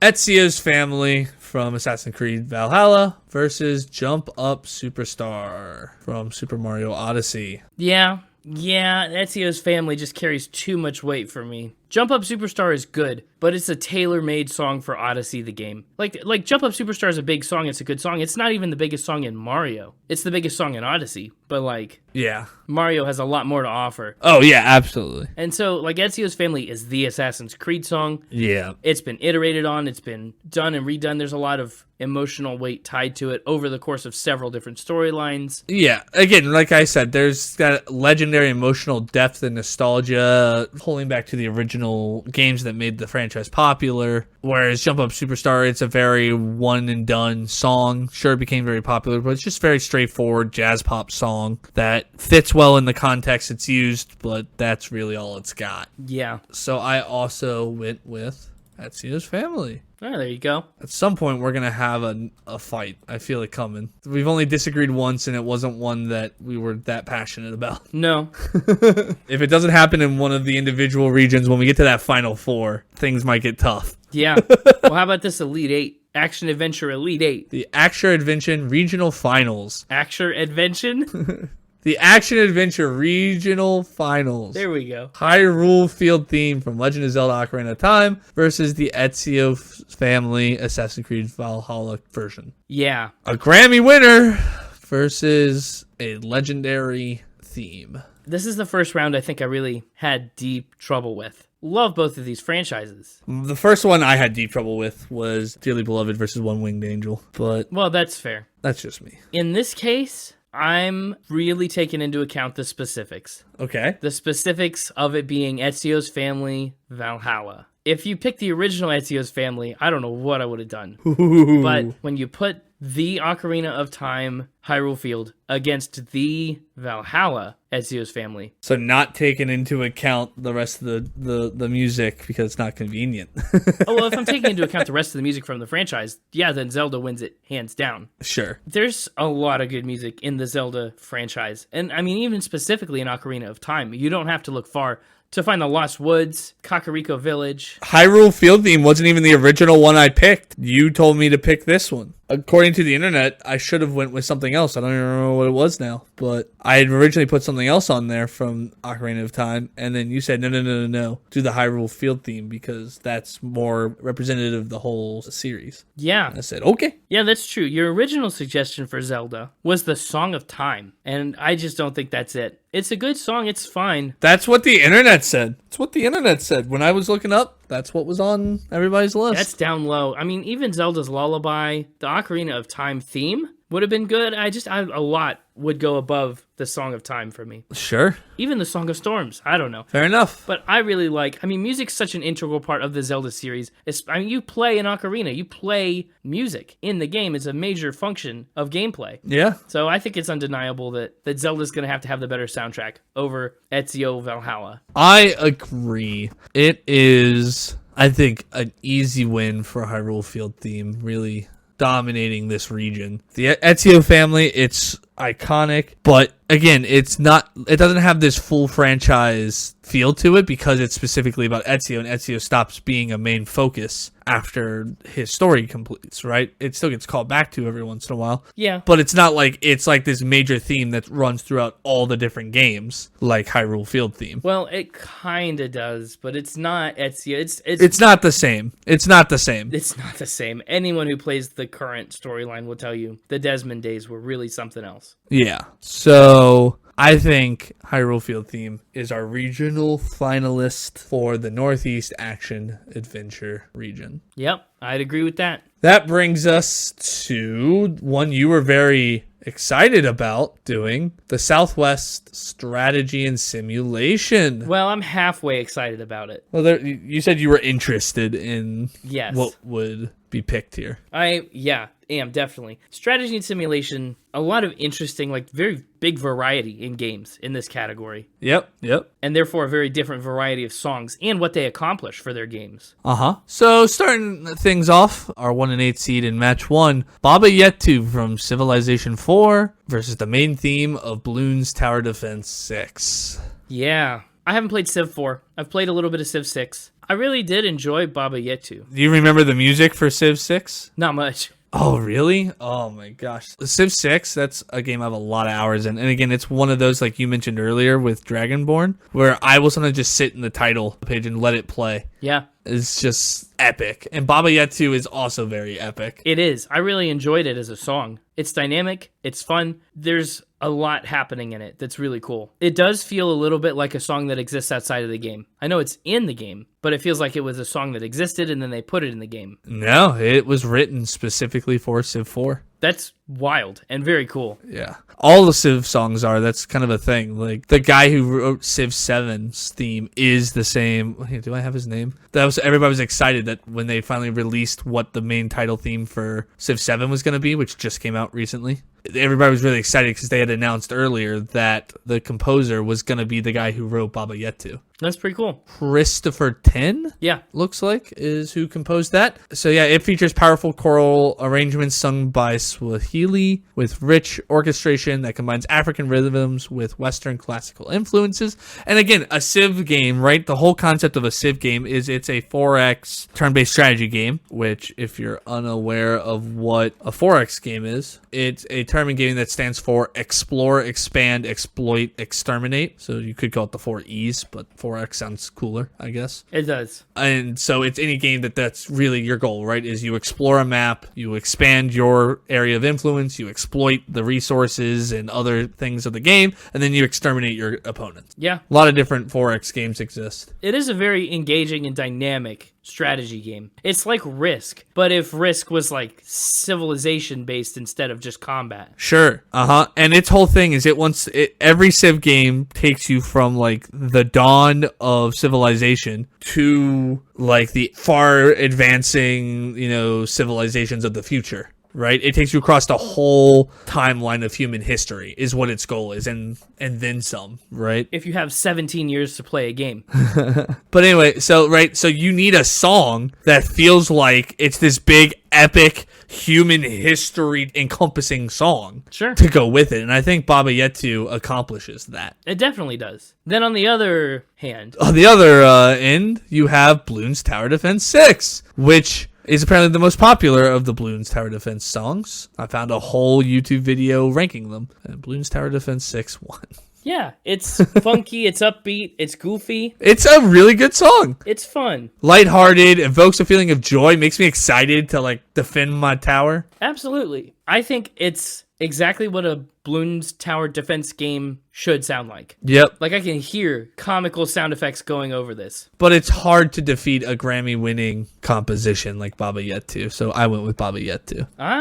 I went the opposite direction. Excuse me? No, I'm not arguing that. You think a track that literally breached the video gaming community and won a Grammy in a non-video gaming field loses to a Bloons Tower Defense song? No, I'm not arguing that Baba Yetu's not better written and composed. I think in this case, this is where I went. What really matches the gameplay? I've played a tiny bit of Bloons Tower Defense games. I've played a decent but smallish amount of Civ 6, and the feeling that I get when I play Bloons way closer matches the feeling I get when I listen to the soundtrack. Like, that's it. The Baba Yetu, maybe it's because I'm bad at Civ, but Baba Yetu does not feel like Civ feels. It's probably because you're bad at Civ, and also you thought this song existed outside the game, which it doesn't. Again, this song was written for Civ. And Civ, you're not the greatest at Civ. I wouldn't call you bad, but No. you're not the greatest because you haven't put that many hours into it. No, I haven't. I could learn. You could learn, and I think you'd be very dangerous at it if you did learn, once you understand the mechanics Probably. and can exploit them. You really miss the exploit. I'm only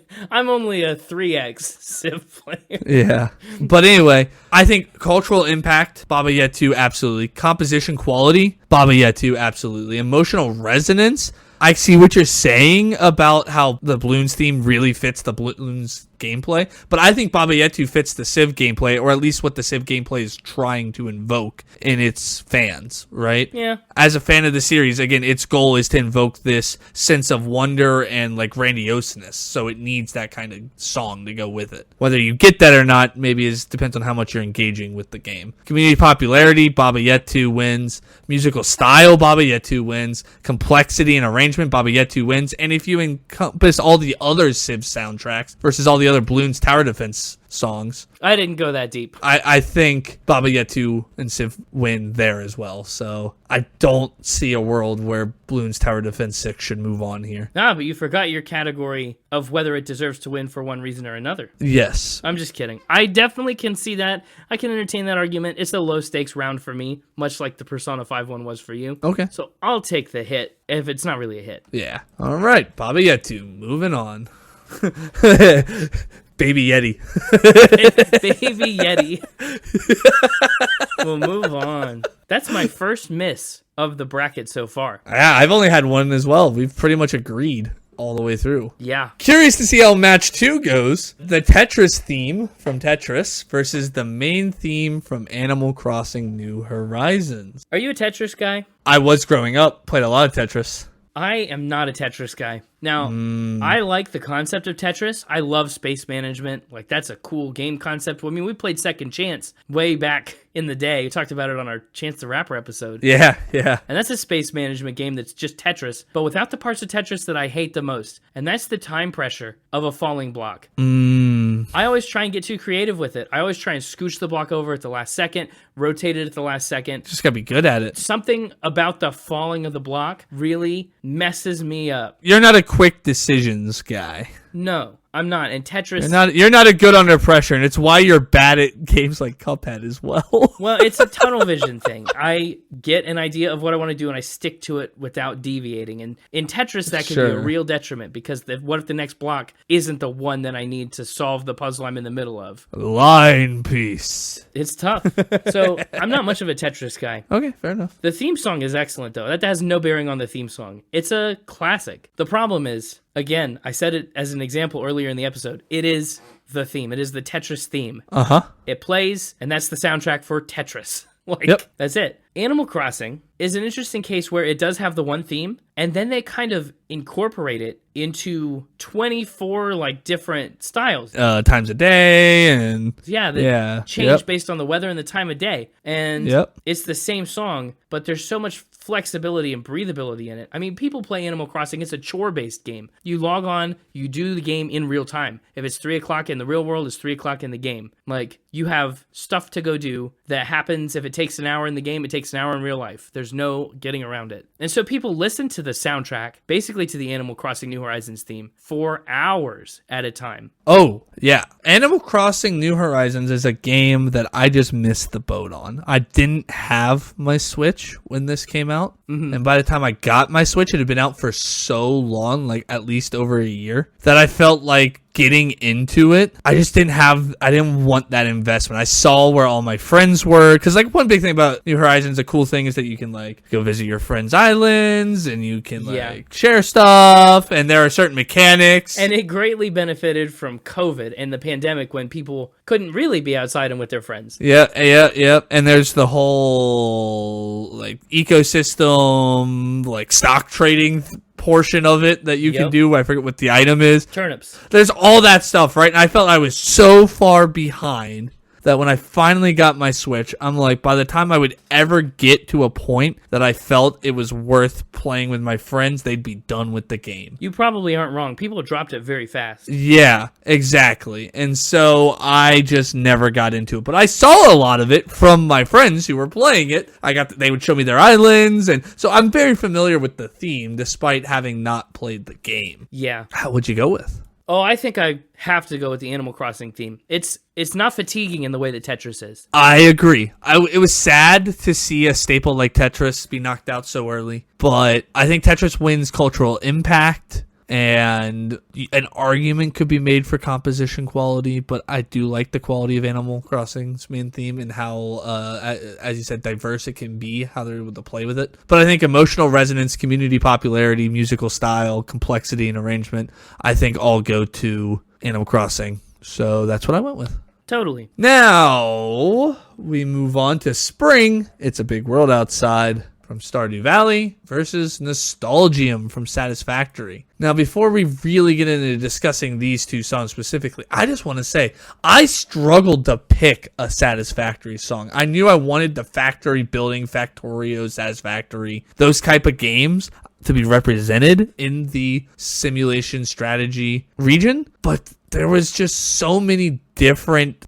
Satisfactory is one of those games that the songs all work in the instances that trigger them to play while you're playing the game. Yeah. And so it was hard to pick which one to represent the whole game. Whereas Stardew Valley, it was very easy for me to pick which of these songs from the Stardew Valley soundtrack should be what is its representation. I don't know about you. There are a couple of clear frontrunners. Yeah. But spring is a very strong choice. Yep. I mean, that's the one that you first start the game in the spring. Yep. Can I tell on you a little bit? Uh-oh. I want to tell everyone your stats for Stardew Valley. Oh, sure. Go ahead. So when Connor first got Stardew Valley, in the first 9 days that he owned the game, he played Stardew Valley for 74 and a half hours, which if you average that out, that's 33.5% of all of his time over the course of 9 days. Not waking hours, mind you, 33% of all his time. Yep. In that same 9-day span, he spent 41 hours sleeping, which was 18.9%, and then 25 hours at work, which was 11.5%. Yeah. So if you exclude that time and just talk about the time he was awake and not at work, his time playing Stardew Valley was 49.6% of his free time for that 9-day stretch. Yep. It was one of those games that I got introduced to by a friend on a Sunday evening. Stayed up all night playing it. Did not go to sleep that night. Called off from work the next day. Continued to play it throughout the day Monday. Like, I basically played that game, like, almost for 24 hours straight when I got it. Yes. So you're a big Stardew Valley fan. And me too. I mean, I didn't go quite that hard, but there was a really intense Stardew period of my life. I also have pretty insane stats in Satisfactory. I mean, I work at a factory and then come home and play a video game in a factory. So that one's always interesting. Yeah. But I have a lot of hours in Satisfactory as well. These are two games that I love. But let's talk about their soundtracks. Yeah, I put a lot of time into Satisfactory too, with you, mostly. Yeah. I think it's a good soundtrack for what the game is. I think it's kind of backwards because the game is futuristic in that you're coming to a planet from a futuristic, like there's a lot of space. You send stuff up into the sky on a giant space elevator. Yeah, you're trying to save the Earth, and so you're out perverting other planets. Yeah, but you come onto a planet where it's not futuristic and it's very like primitive and rural, and the space theme kind of is misaligned for until you at least get your factory up and running to futuristic levels. I don't know if a song like Nostalgium, I mean, it doesn't evoke nostalgia. It's the opposite. It evokes like this futurism. I think it's the blending of the two for me. Yeah. It's like you've got this factory you're building, but you're also exploring this primitive, it's nature versus civilization, right? It's these complex machines and futuristic technology versus just trees and plains and weird alien creatures, right? So as you're out exploring the world and also building these earthly futuristic devices, you get that synthesizer versus the kind of droning and the dreamlike atmosphere that is also Nostalgium's kind of the blending of the two for me. Yeah, that's fair. I just think spring, it's the perfect song for Stardew Valley. All that summer and spring and winter, like the songs are so good for their seasons. And this is, you got to remember, like the whole video game was pretty much made by one guy. Yeah. Very impressive. He did all the music, he did all the everything, and it's ridiculous how much he nailed it. Concerned Ape, Eric Barone. Yes. Yep. And so in this case, I went with Stardew because it's just representative of like such an impressive game soundtrack overall. Yeah. It's just as more memorable to me than the Satisfactory one and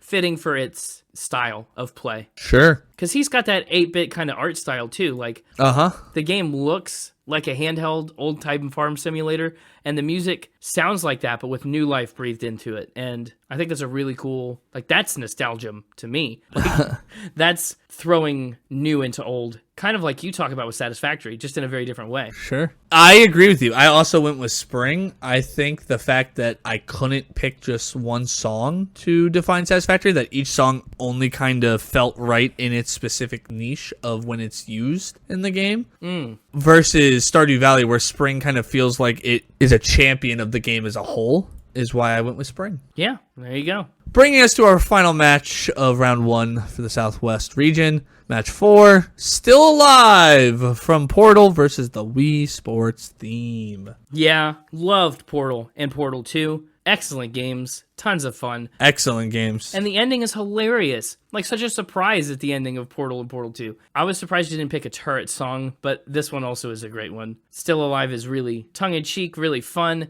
Still Alive cracks me up, some of the words, yeah. It's interesting because it's a credits rolling song, more than a soundtrack song. This happens after the game is done. Yeah. But it is characteristic of the game because of its humor. And so that's really cool. Uh-huh. The Wii Sports theme. God, iconic.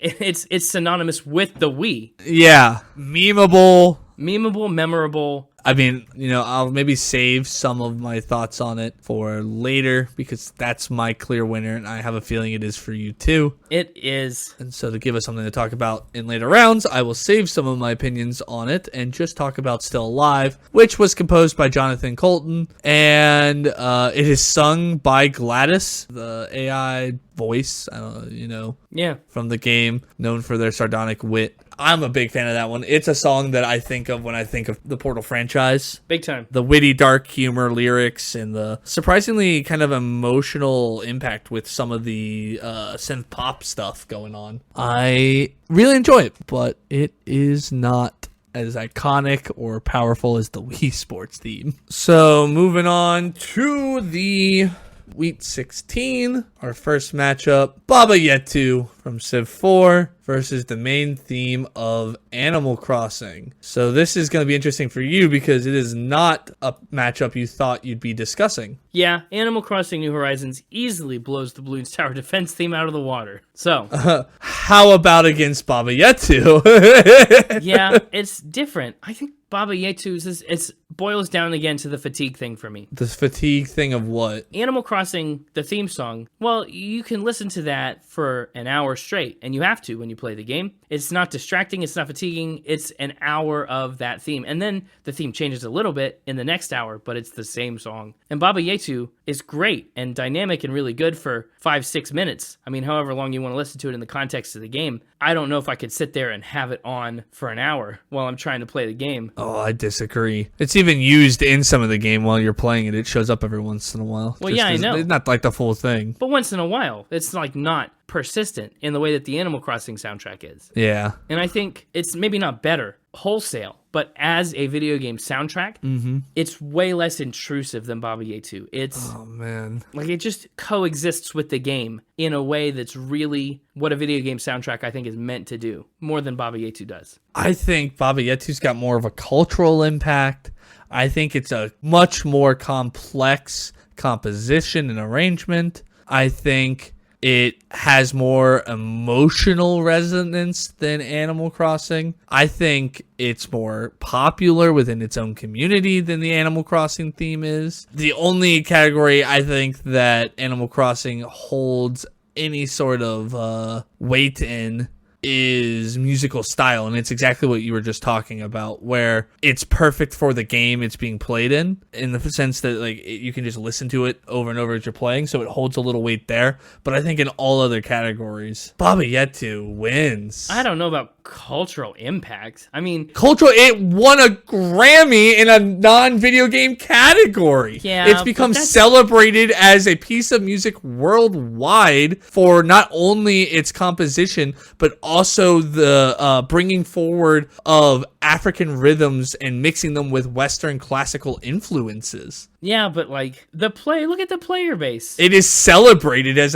an orchestral piece. As a video game cultural impact. That's community popularity. Sure, then Animal Crossing takes that one. The player base of Civ and Animal Crossing is very mismatched and skewed in favor of Animal Crossing. Sure. Again, I think Animal Crossing benefits a little artificially to the pandemic as well. I don't think it would have gotten as popular had we not all had nothing better to do. Maybe.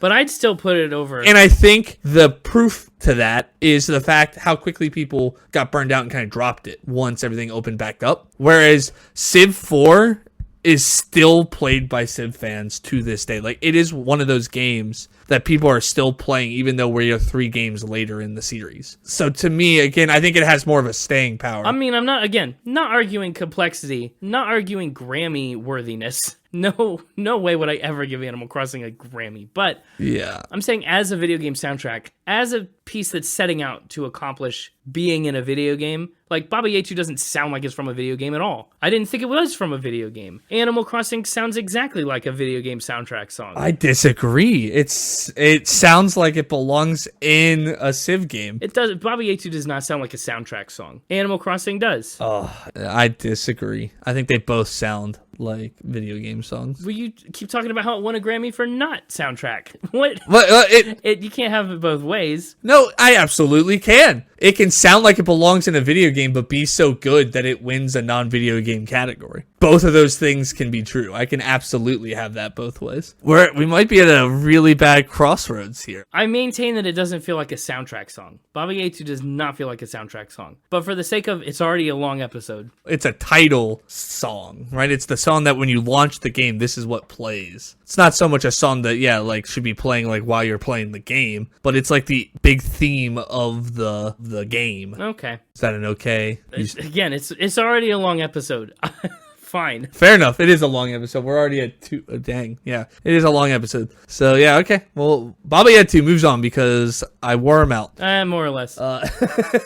Bringing us to our second matchup of round 2, the Sweet 16. Spring from Stardew Valley versus the Wii Sports theme. Yeah. I'm curious to know your thoughts here. Both really good. Both extremely good. Both deserving of a spot in the next round. But the problem I have here is the Wii Sports theme, it has the Tetris problem. It is what it is. And it's not even long. The Wii Sports theme is like 12 measures on a loop. Like it's very short and limited in scope. The Stardew Valley soundtrack, I mean, even Spring is a fully fledged song, and it's a part of a larger soundtrack with a lot of moving parts and moving pieces that are almost equally strong throughout. Yeah, this one's kind of the champion. This one's kind of the one we put on a pedestal. But like, even if you look at the whole soundtrack of all these games, Stardew Valley is a much stronger soundtrack on the whole because it brings so much diversity to the table. Even though I think maybe the Wii Sports theme is a bit stronger than Spring as like a song, just the Stardew Valley soundtrack is so good. Yeah. I really couldn't comfortably give it to Wii Sports. Interesting. This one, yeah, it really comes down to your philosophy on soundtrack versus individual songs. It really does, because I'd agree with everything you just said, that Wii Sports is what it is. One song. Stardew Valley as a soundtrack has just an amazing soundtrack. But just the 2 songs, I think Wii Sports theme beats Spring. So then the question is, does the rest of Stardew Valley come in and, finish Wii Sports off? I think yes. It's a tough one for me. If I'm looking at my categories, cultural impact, I think Wii Sports wins. It's breached the containment of the Wii. There's a Stardew Valley board game. Is there? They sell it on vinyl record, the soundtrack to Stardew Valley. Like, I mean... I'm sure you can find the Wii Sports theme on vinyl. They put everything on vinyl. Okay.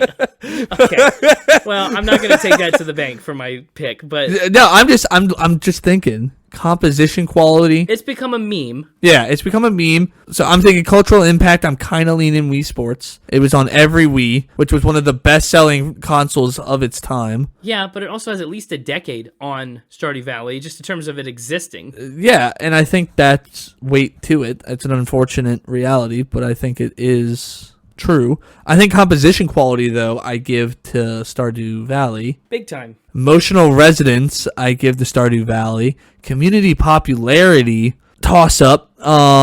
Musical style, I think the Wii Sports theme, and the reason I'm saying Wii Sports and that for musical style is kind of what you were saying about Bloons Tower Defense. For musical style, the Wii Sports theme is exactly what you want for a sports workout game. Yeah, but it's like lobby music. It's elevator music. Yeah, but that's what you want when you're like working out. Something that's not, I don't know.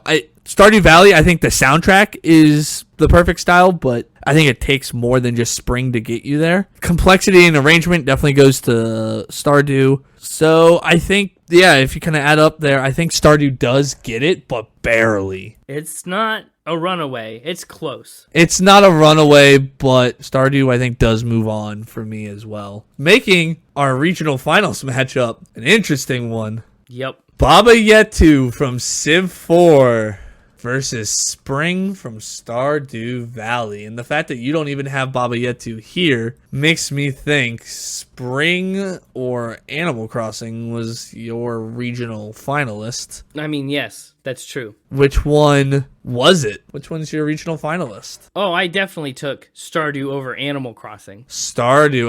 Okay. Because Animal Crossing's strength in being manipulatable into different versions, like, worked against Stardew Valley. Oh, okay. Yeah, I just thought Stardew Valley was way more dynamic and having a different song for every season instead of the same song differently. But, again, that's become a moot point. Sure. Man, I'm a huge fan of the Civ franchise and its soundtracks. I think Civ 6, Civ 4, and Civ 7 all have these amazing orchestral masterpieces, and so that's what I picked for my regional finalist. We have hit a crossroads. Who would have thought the strategy and simulation is where we really start disagreeing? I'm not surprised. I think I can be talked into spring. Okay. I think another pitch to make is that Baba Yetu's a menu song, which serves a very different purpose Correct. than an in-game song. Exactly. I'm thinking of like the music that kind of plays in the background while you're actually playing Civ 4 and other Civ entries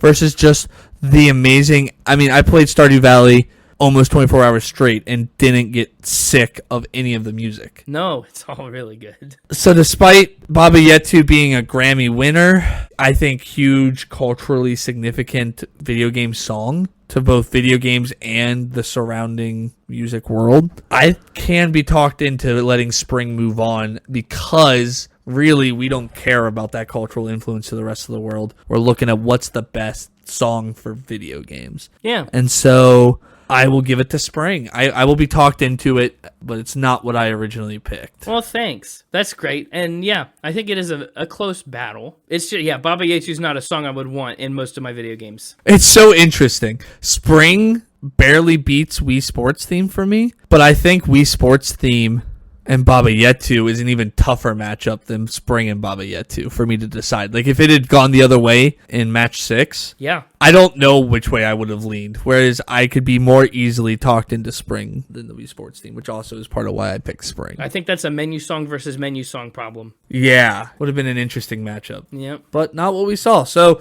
just to recap before we get into our final region. So far, our regional finalists are Dearly Beloved from Kingdom Hearts, Hyrule Field Theme from Legend of Zelda Ocarina of Time, and Spring, It's a Big World Outside from Stardew Valley. Yep. Which brings us to the Southeast region, our competitive and or multiplayer games. And our first matchup, the Halo theme versus the Choral Chorus lobby theme from Fortnite, which seems to be one of the more popular lobby themes from Fortnite because they change it up all the time with their different themes. I sure hope they change it up all the time. This Choral Chorus was not getting the job done for me. It was fine, but it just wasn't my thing. I've never played Fortnite. I've missed that entirely. Yeah, I've played Fortnite some. It's not the one I thought of, but when you're like looking up lobby themes, it's hard to find many of them other than Choral Chorus. It seems to be like one of the ones that has kind of breached containment of the game a little bit. So that's why it's here. Because I felt like Fortnite, whether you like it or not, I know that it's a very divisive game. It kind of feels like the Battle Royale champion. I mean, there's all the different Battle Royale games, Yeah. but I think Fortnite, whether you like other Battle Royales more than Fortnite, not what I'm arguing. I would argue culturally and like significantly, Fortnite is the champion of the Battle Royales. It was the Battle Royale. Which a lot of older people would say, hey, that's PUBG because that's what really started Battle Royales. I would say it goes back even further. You had a Battle Royale Minecraft mode that people played, but that's neither here nor there. It's just Fortnite did it in such a goofy, cheap way. Yeah. Fortnite, honestly, the building mechanics were really cool at the time. When it first came out, that was very unique. Yeah, well, I'm not arguing that. The game art style does look goofy, and then the fact that they just spend all this, it's so popular they just spend all this money to constantly put in like Family Guy characters and Star Wars characters. Yeah. They just did a season where they had Godzilla roaming the map, and if you shot at him, he would like turn and laser beam you. It was like, what? It's bloated with IP. Yeah. Yeah, so I can get why people don't care for Fortnite, but I felt Fortnite over any other Battle Royale should be the representation for Battle Royales in this. So Totally agreed. But the lobby theme is just similarly. I feel like it's goofy. It is tacky. I agree. There's a reason this is number 8 seed. It is goofy and tacky. Boy, the Halo theme. The Halo theme, I've played just the smallest little bit of Halo 1.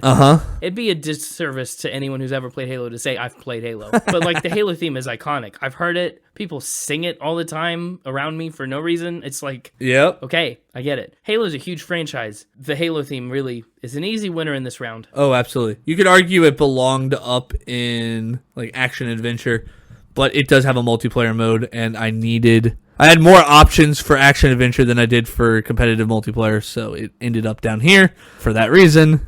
And I agree, Halo theme all the way in this matchup. Not even close. Yeah. One that is interesting, 2 fighter games fighting Guile's theme from Street Fighter 2 versus the main theme of Mortal Kombat. Yes. Now, I've played both of these games like a little in like You have played both of these? I was curious. not really, just like in arcade format, right? Sure. I've never really gotten into them much. I'm not a big fighting game guy, Okay. but I was really digging the Mortal Kombat theme. Uh-huh. It was that same crunchy, gritty guitar, high energy thing that I liked on Persona, but it wasn't no real lyrics to bog it down. But as I started to listen to it, I mean, it just kept going. There wasn't a lot of nuance to the Mortal Kombat theme. It goes a long time. I do like when it reads off the different characters you can play as. Like they all get a shout out. Yeah, that's great. Now, again, in a fighting game, do I really care? No. I'm probably focused on punching and fighting and hitting, and that's great. Yeah. And again, you're talking about a theme for a specific character versus like something that's going to play at the beginning of the game, right? Oh, yeah. But then, I'll tell you, I click play on that Guile's theme from Street Fighter. Uh-huh. Transportive.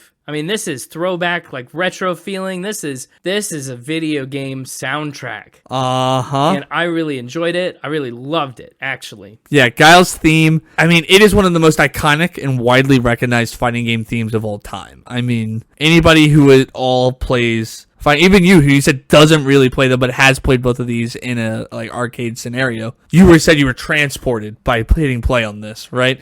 That is, I mean, it is so well recognized. It's become a viral meme as well with the phrase Guile's theme goes with everything, and people will put this over top of just random videos of stuff. Of course, why not? It's composed by Yoko Shimomura. Awful at pronunciations. Don't know why I'm the one doing all that.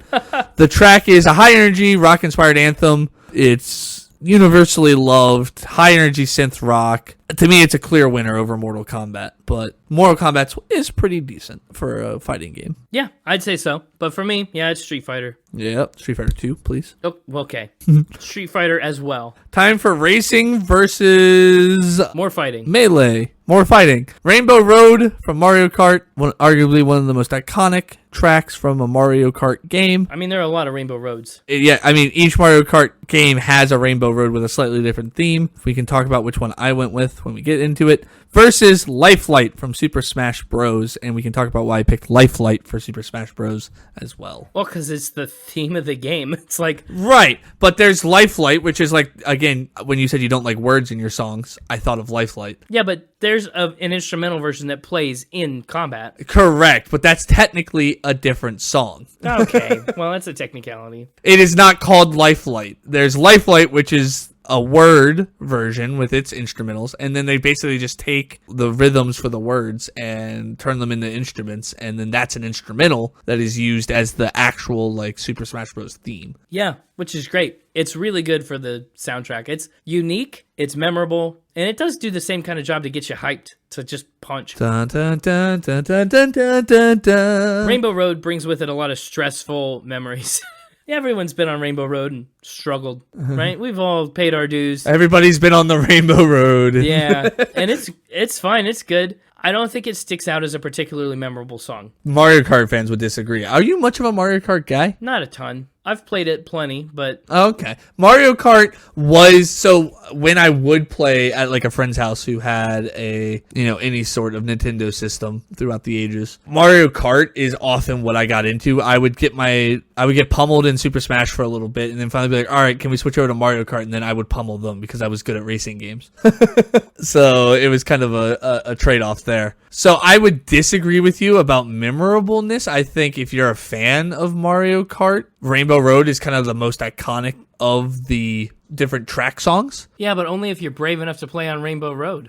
Nobody can escape Lifelight. Fair enough. No, I don't disagree. I'm not too Lifelight yet. I'm just talking about Mario Kart. I know. To the point that, again, there are whole ranking forums and YouTube videos about which Rainbow Road is the best Rainbow Road. And it seemed like Mario Kart, there's a lot of different opinions. It seems like a lot of it comes down to which one you grew up playing. But one that was always in the top 3, regardless of what was number 1, was Mario Kart 64. So that's why I went with the Mario Kart 64 Rainbow Road. Again, for anybody who has listened to the Spotify playlist we put together and is trying to follow along, it's the Mario Kart 64 version. And it seems to be a top 3 contender for anybody who has played Mario Kart. Yeah. Like, I mean, it's very divisive. You'll see one person be like, I think Mario Kart 8 is the best Rainbow Road. And then the next person will be like, I think that's the worst Rainbow Road, right? So it's just, every list is wildly different. Totally. But one common thread was Mario Kart 64 was pretty consistently top 3. Yeah, that makes sense. Talking over to Lifelight, again, you can't escape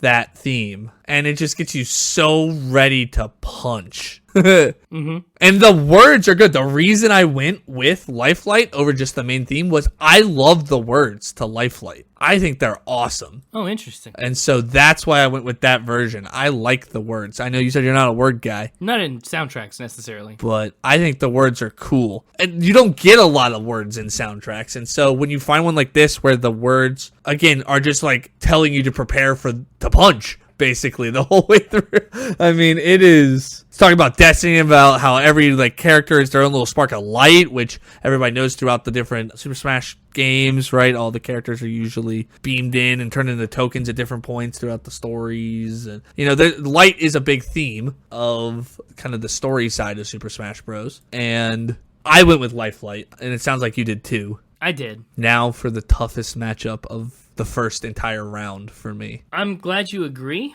Yeah, this is a tough one. Across the entire, all 4 regions in the first round, the round of 32, Minecraft theme versus the main theme of GoldenEye 007 was the toughest one to pick. It was a tough one, surprisingly so. Very different themes for very different games. I have played more hours of Minecraft than any game ever. Probably the same. Hundreds of hours in Minecraft, easily. I haven't really played GoldenEye. Really? Maybe just the tiniest little bit. Yeah, I've never really done it. Oh, I love that game. I didn't own it, but a friend that I spent a lot of time hanging out with in my youth had it, and we would play it for hours. Now, the Minecraft soundtrack as a whole, incredible. Uh-huh. So peaceful and good, and like the first time I heard the Minecraft music start up in the game, I was like, what is this? So peaceful. So good. Like, I didn't know music could feel this way. Yeah. Nuts, man.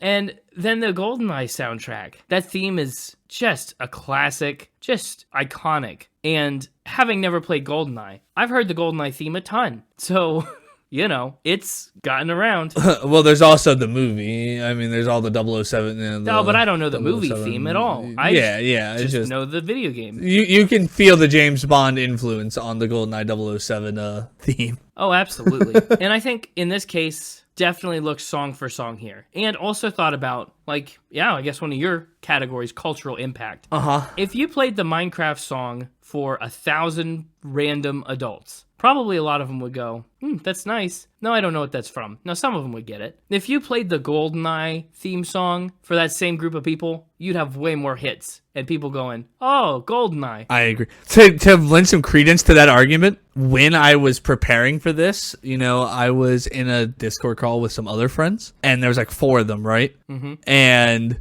I happened to have I happened to be streaming my computer to them just as I was working and we were doing other things. And I hit play on the GoldenEye 007 theme to make sure I had the right one, you know, before I linked it into the folder. Yeah. And as soon as I hit play, all 4 of them went, is that the GoldenEye 007 theme? Uh-huh.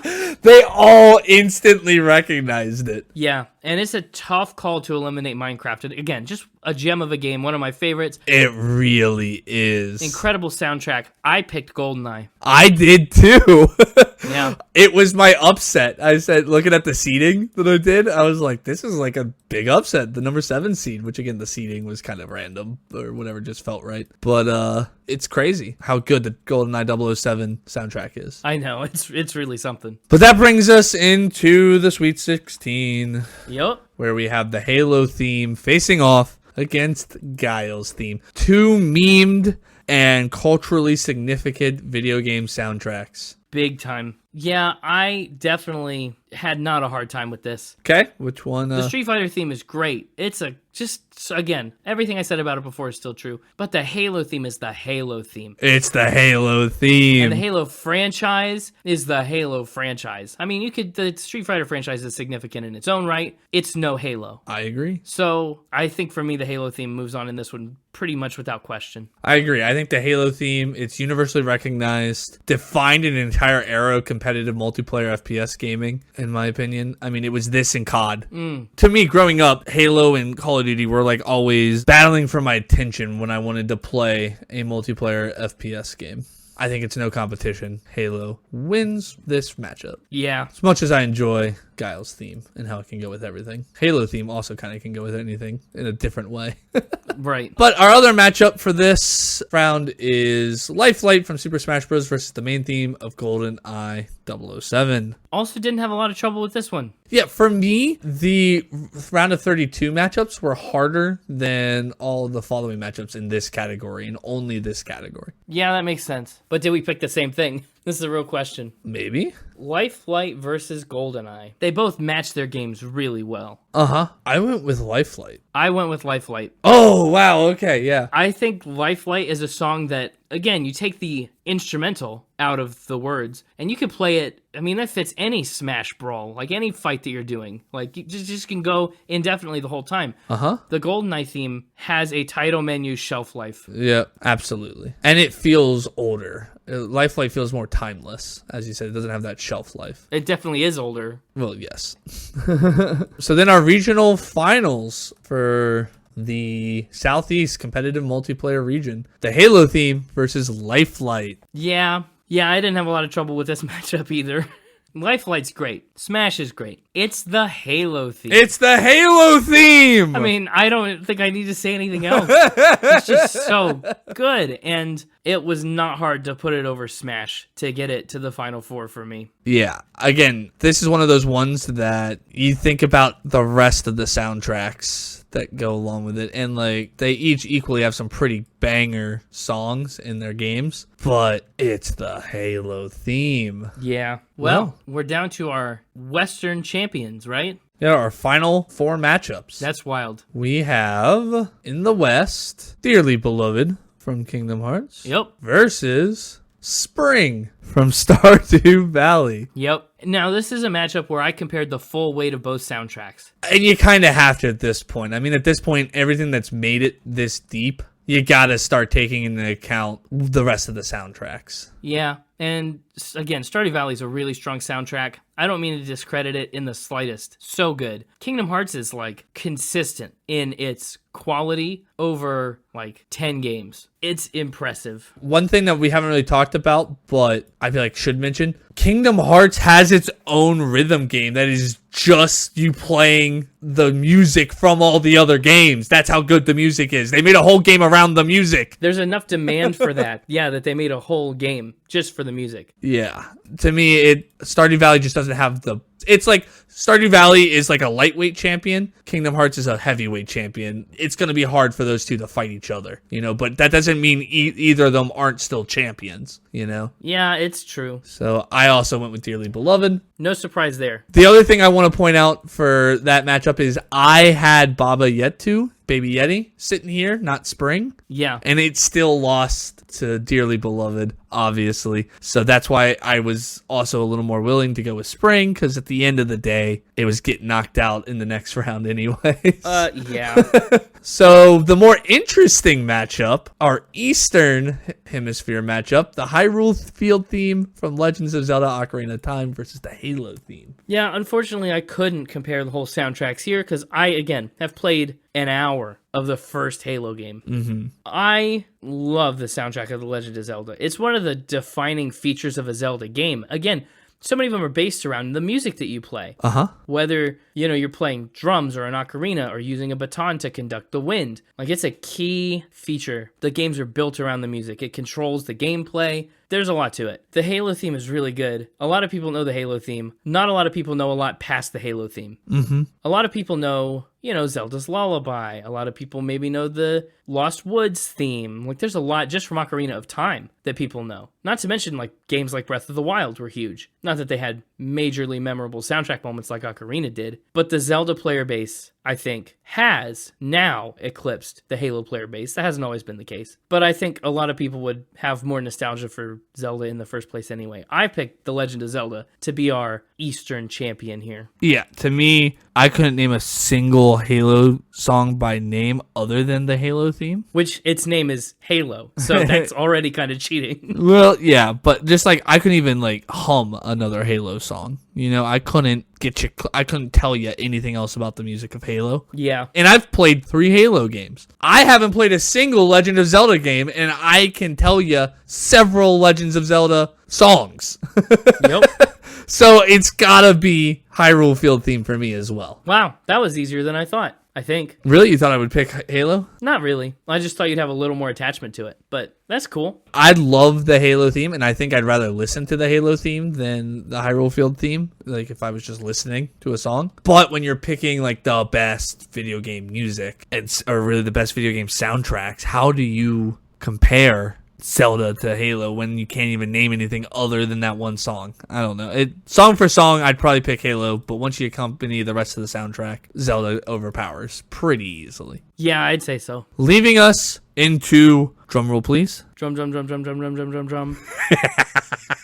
Our championship matchup. Oh boy. Our Western champion, dearly beloved from Kingdom Hearts, duking it out with the Hyrule Field theme from the Legends of Zelda Ocarina of Time. 2 classic video game franchises, 2 classic video game soundtracks, 2 classic video game songs. Yeah, 2 of my top franchises here. No surprises. What are your thoughts? Yeah, I love both soundtracks. I don't have anything bad to say about either one of them. The volume of each is immense. I mean, there's no arguing like, oh, Kingdom Hearts has 10 games. Well, The Legend of Zelda has a ton of games. You know what I mean? Uh-huh. Yeah, it's really as close to apples as we've had, like, this deep into the bracket. Yeah, and so I looked into how the songs function in the games. Uh-huh. Much like Kingdom Hearts, they use songs per world. Legend of Zelda uses songs per area, per dungeon, per situation. Like, it's very location-based. The thing is... So is Kingdom Hearts. I mean, each world. And even within the worlds, they have different songs. Right. Well, that's what I'm saying. I'm saying, yeah, they're both location-based. The same. Yeah, it's the same. Gotcha. Okay, sorry. The difference is Kingdom Hearts does have separate combat music. Zelda does not. And so I think what that generally results in, the Zelda songs have to be crafted more to suit that diverse array of situations. Whether you're exploring an area looking for collectibles or you're fighting in combat, the song has to fit that theme. The song has to work. Okay. Whereas in Kingdom Hearts, there's definitely a vibe shift between the combat songs and the non-combat songs. And it's obviously beneficial. The combat songs are way better for when you're in combat. You wouldn't want to run around Traverse Town with the Traverse Town theme while you're fighting Heartless. That wouldn't make sense. But then the transition back and forth between the two is frequently... It's so well done. Well, I think it's a little jarring. Sometimes you only have peace for 2 seconds before you're back into the combat music. And it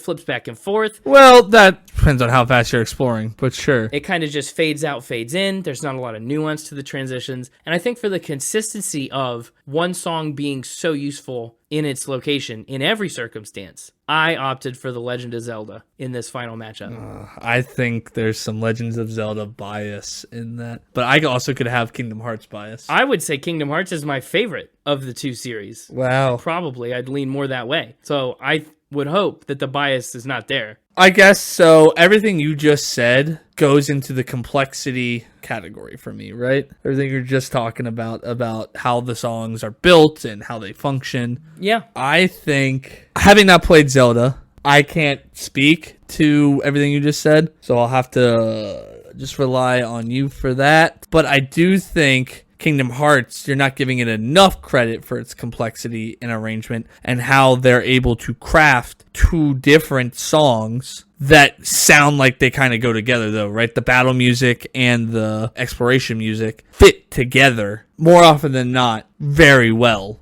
Usually, yeah, they go hand in hand. The musical style, I think the ability to have a collection of 30 songs throughout a game that sound like they all belong in the same game, yet you're exploring vastly different worlds, from Alice in Wonderland to Tron to Tarzan to Agrabah. You know, you're going to all these different places, but yet none of the songs feel like they don't belong in a Kingdom Hearts game. No, of course. Is something to their musical style. The community popularity, again, there's a whole game dedicated to the music of Kingdom Hearts. The emotional resonance, again, maybe it's haven't played the game, so I don't have the tie to it. But songs like Dearly Beloved and not so much the world songs necessarily, but a lot of the title songs in Kingdom Hearts. I mean, Zelda's Lullaby can dance with the best of them. Okay, so that's 1 to 4. I mean, that I can think of for Kingdom Hearts. Composition quality, either way, I think they're both expertly crafted. They both got good quality. Compositions are great on both. You can like them for different reasons. Cultural impact, again, can kind of go either way. I think maybe there's a bit of an edge to Zelda on that one, just because Zelda as a franchise is probably, I would say, more popular than Kingdom Hearts. So you could argue that the cultural impact is a little more there, but at the same time, I don't know if there's been more hype for a video game in the last 10 years than there was for Kingdom Hearts 3 when it came out. It was insanely hyped. People had been waiting a decade for it. Yeah, no one's ever waited a decade for a Zelda game. I went with Kingdom Hearts just because of the breadth of how many different games and how they all work together, and the fact that there's a whole game dedicated to the music of Kingdom Hearts that people play, specifically just to play and listen to the music of that franchise. That's really what does it for me. Yeah, but then think about this. The other thing I think that works against Kingdom Hearts is that all the games have pretty modern music. They all came out on like a PlayStation 2 or later console. And the ones, I mean, there are some handheld games, right? On a lot of the handheld games, they just take the same exact music they made for the worlds and like compress it so that it fits on your cartridge for your Game Boy. But I feel like that's on purpose. Yeah, it brings continuity. You're in the same world, it sounds the same. But because you gotta remember the like melody of memories, right? In Kingdom Hearts. Sure. The whole point of that is to be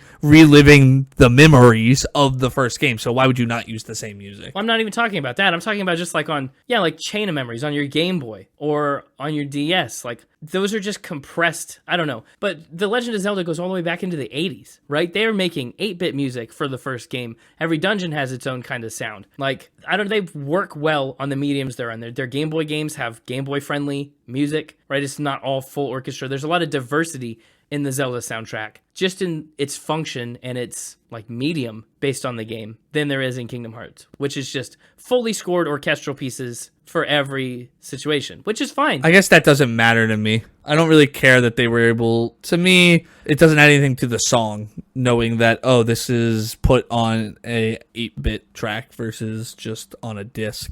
No, but it's like built that way. It's built to be beepy. Yeah. They make sounds that sound like that Street Fighter theme. Sure. And then they make sounds that sound like, and a lot of the orchestral stuff. They have piano flits that run while you run through the world in Breath of the Wild. Like, there's a lot of diversity in the Zelda soundtrack. Yeah, I mean, you can't argue that. I mean, each world sounds diversely different in Kingdom Hearts, but yet also feels like it fits in the game. So I would argue there's just as much diversity between the beeps and boops of the Tron music versus the animal sounds that they mix into the song for the Lion King world versus each world feels like its own unique bubble of music, but yet also when you switch from one world to the other, it doesn't feel jarring of, oh my god, this music doesn't belong here. What is this? It's nothing like what I just heard. Yeah. So again, I think that there's that diversity, but also with the continuity, which is really nice. To me, I listed very early all of my categories, and to me, Kingdom Hearts wins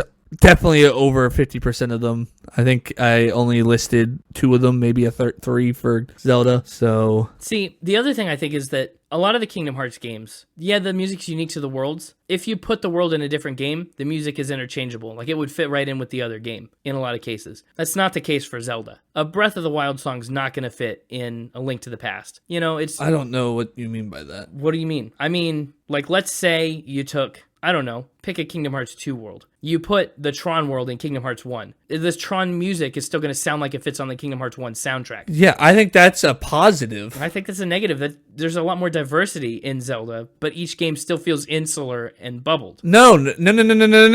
Incorrect. I think it's just as diverse, but the fact that it can go from game to game goes also to the continuity of the series. The fact that the music can transcend game to game, but yet still be so diverse. And some of it, like the Hyrule Field theme, can and does. I don't know.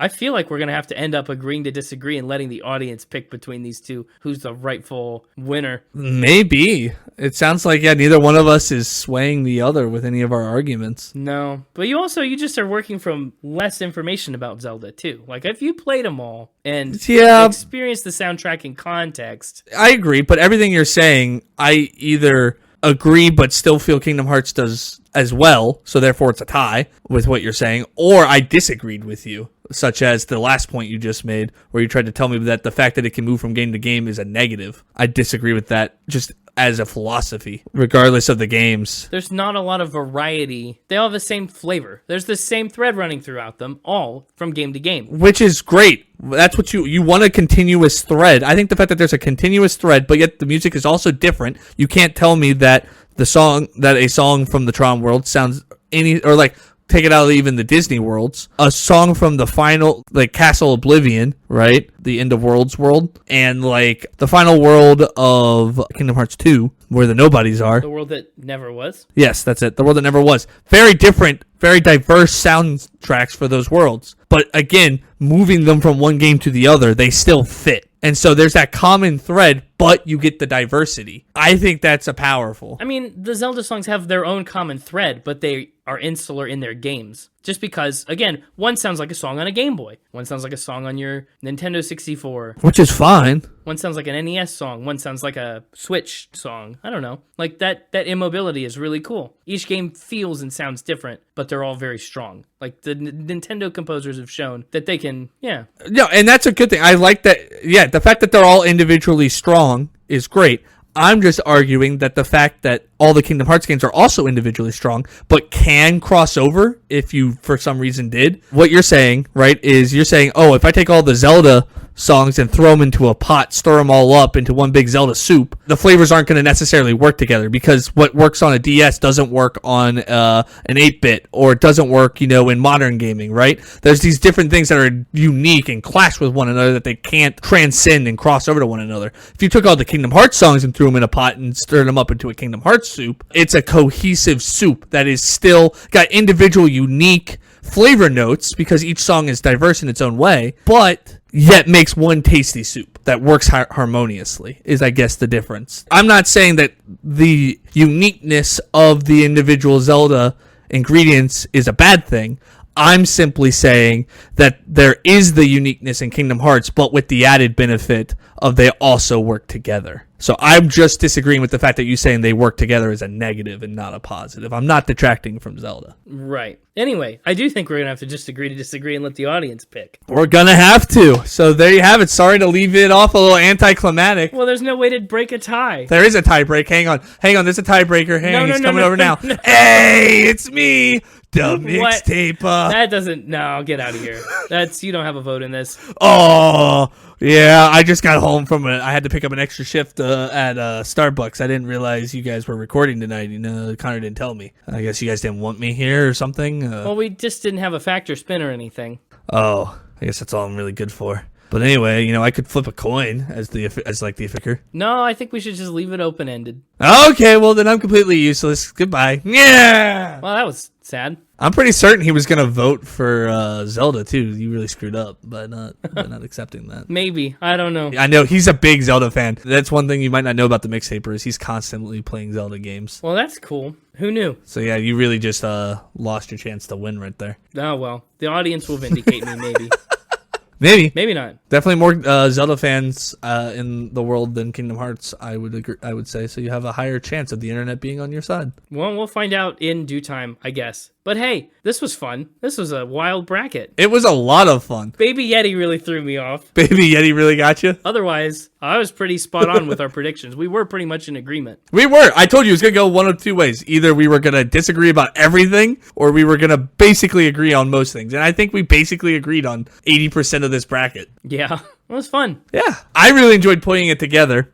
Again, was there anything you felt was missing? Oh, I don't know. This picking 8 games from broad categories is hard. Yeah, there's a lot that's missing, a ton that's missing, but I mean, that is what it is. But there's a lot of games that are missing, but like, is there songs or soundtracks that are missing? Oh, absolutely. I mean, you think of things like people praise the soundtracks of Undertale and... Sure. I don't know. Undertale's on my list. Undertale's on my honorable mentions list of things I wanted to put in here. Yeah. At the end of the day, we could have turned this into a 64 seed bracket and probably gotten closer to feeling like nothing. Look how long this episode already is. Exactly, right? We could have done 64 and probably gotten closer to feeling like we didn't miss too much, but there was no way we were going to do that in a reasonable amount of time. So I don't know how we did it for the TV shows in a longer amount of time already. Because we didn't do the discussion on the episode, we just revealed the results. No, you're right. That's the difference. This is what you wanted. Well, we gave the people what they want. The fans wanted the discussion, they got the discussion, but they got less picks because of that. Truly madness for March Madness. Yeah. But this isn't our usual thing. This was just a special episode. Yeah, special episode. If this is your first one, weird. Well, welcome either way. If you made it this far, you can handle anything we do. We usually pick an album that I know really well and that Connor's hearing for the very first time. Usually. Yeah, usually. And then we talk about the artists and play trivia games and factor spin, and we talk about all the tracks and the stories behind them and give it a score, rank it with all the other albums we've talked about. Eventually every album ever. So we'll be back to that next week and, for the foreseeable future. But this was a nice little special, nice little deviation. Again, if you want to find us on social media, you can catch us on Instagram at SpinItPodOfficial, on X at SpinItPod. You got to go there and let us know who you think the ultimate video game soundtrack is. Gotta let us know. Maybe your pick for the best soundtrack got eliminated in round 1. Who knows? Sucks for you. Well, either way, I'd be curious to hear you defend your positions. Yeah. It'd be fun. We've also got a website, www.spinitpod.com. Be sure to check it out. Tell a friend about the podcast. Podcasts grow from word of mouth the fastest, so we love it when people share the podcast. Specifically, tell a friend that you think is maybe going a little mad this March. Oh, wow. Tell them about the podcast, and then when they get to this portion, they'll find out you think they're going crazy. Well, we're all a little mad here, as the Mad Hatter said. Yeah, from Kingdom Hearts. From Alice in Wonderland. Which is in Kingdom Hearts. He makes a cameo in Kingdom Hearts. Okay, we'll see you next time for an album, and boy, will it be fun. And until we see you again, keep spinning! This didn't have anything to do with basketball. We didn't even pick any sports games. Those pick from popular music as their soundtrack. That would have gotten competitive, but yeah, there's not really soundtracks. I could have put like a WWE game in here, in sports, and they've got some good soundtracks. But again, none of those are all just popular songs that they put in their game. It's not really video game music. No. Oh well. Maybe next year. What are we gonna do for next March Madness? TV themes, video game soundtracks. Ooh, video game soundtrack. Maybe we do basketball. Nobody's done basketball before. Maybe we do a March Madness for basketball next year. Basketball music. Maybe. Gotta get your head in the game.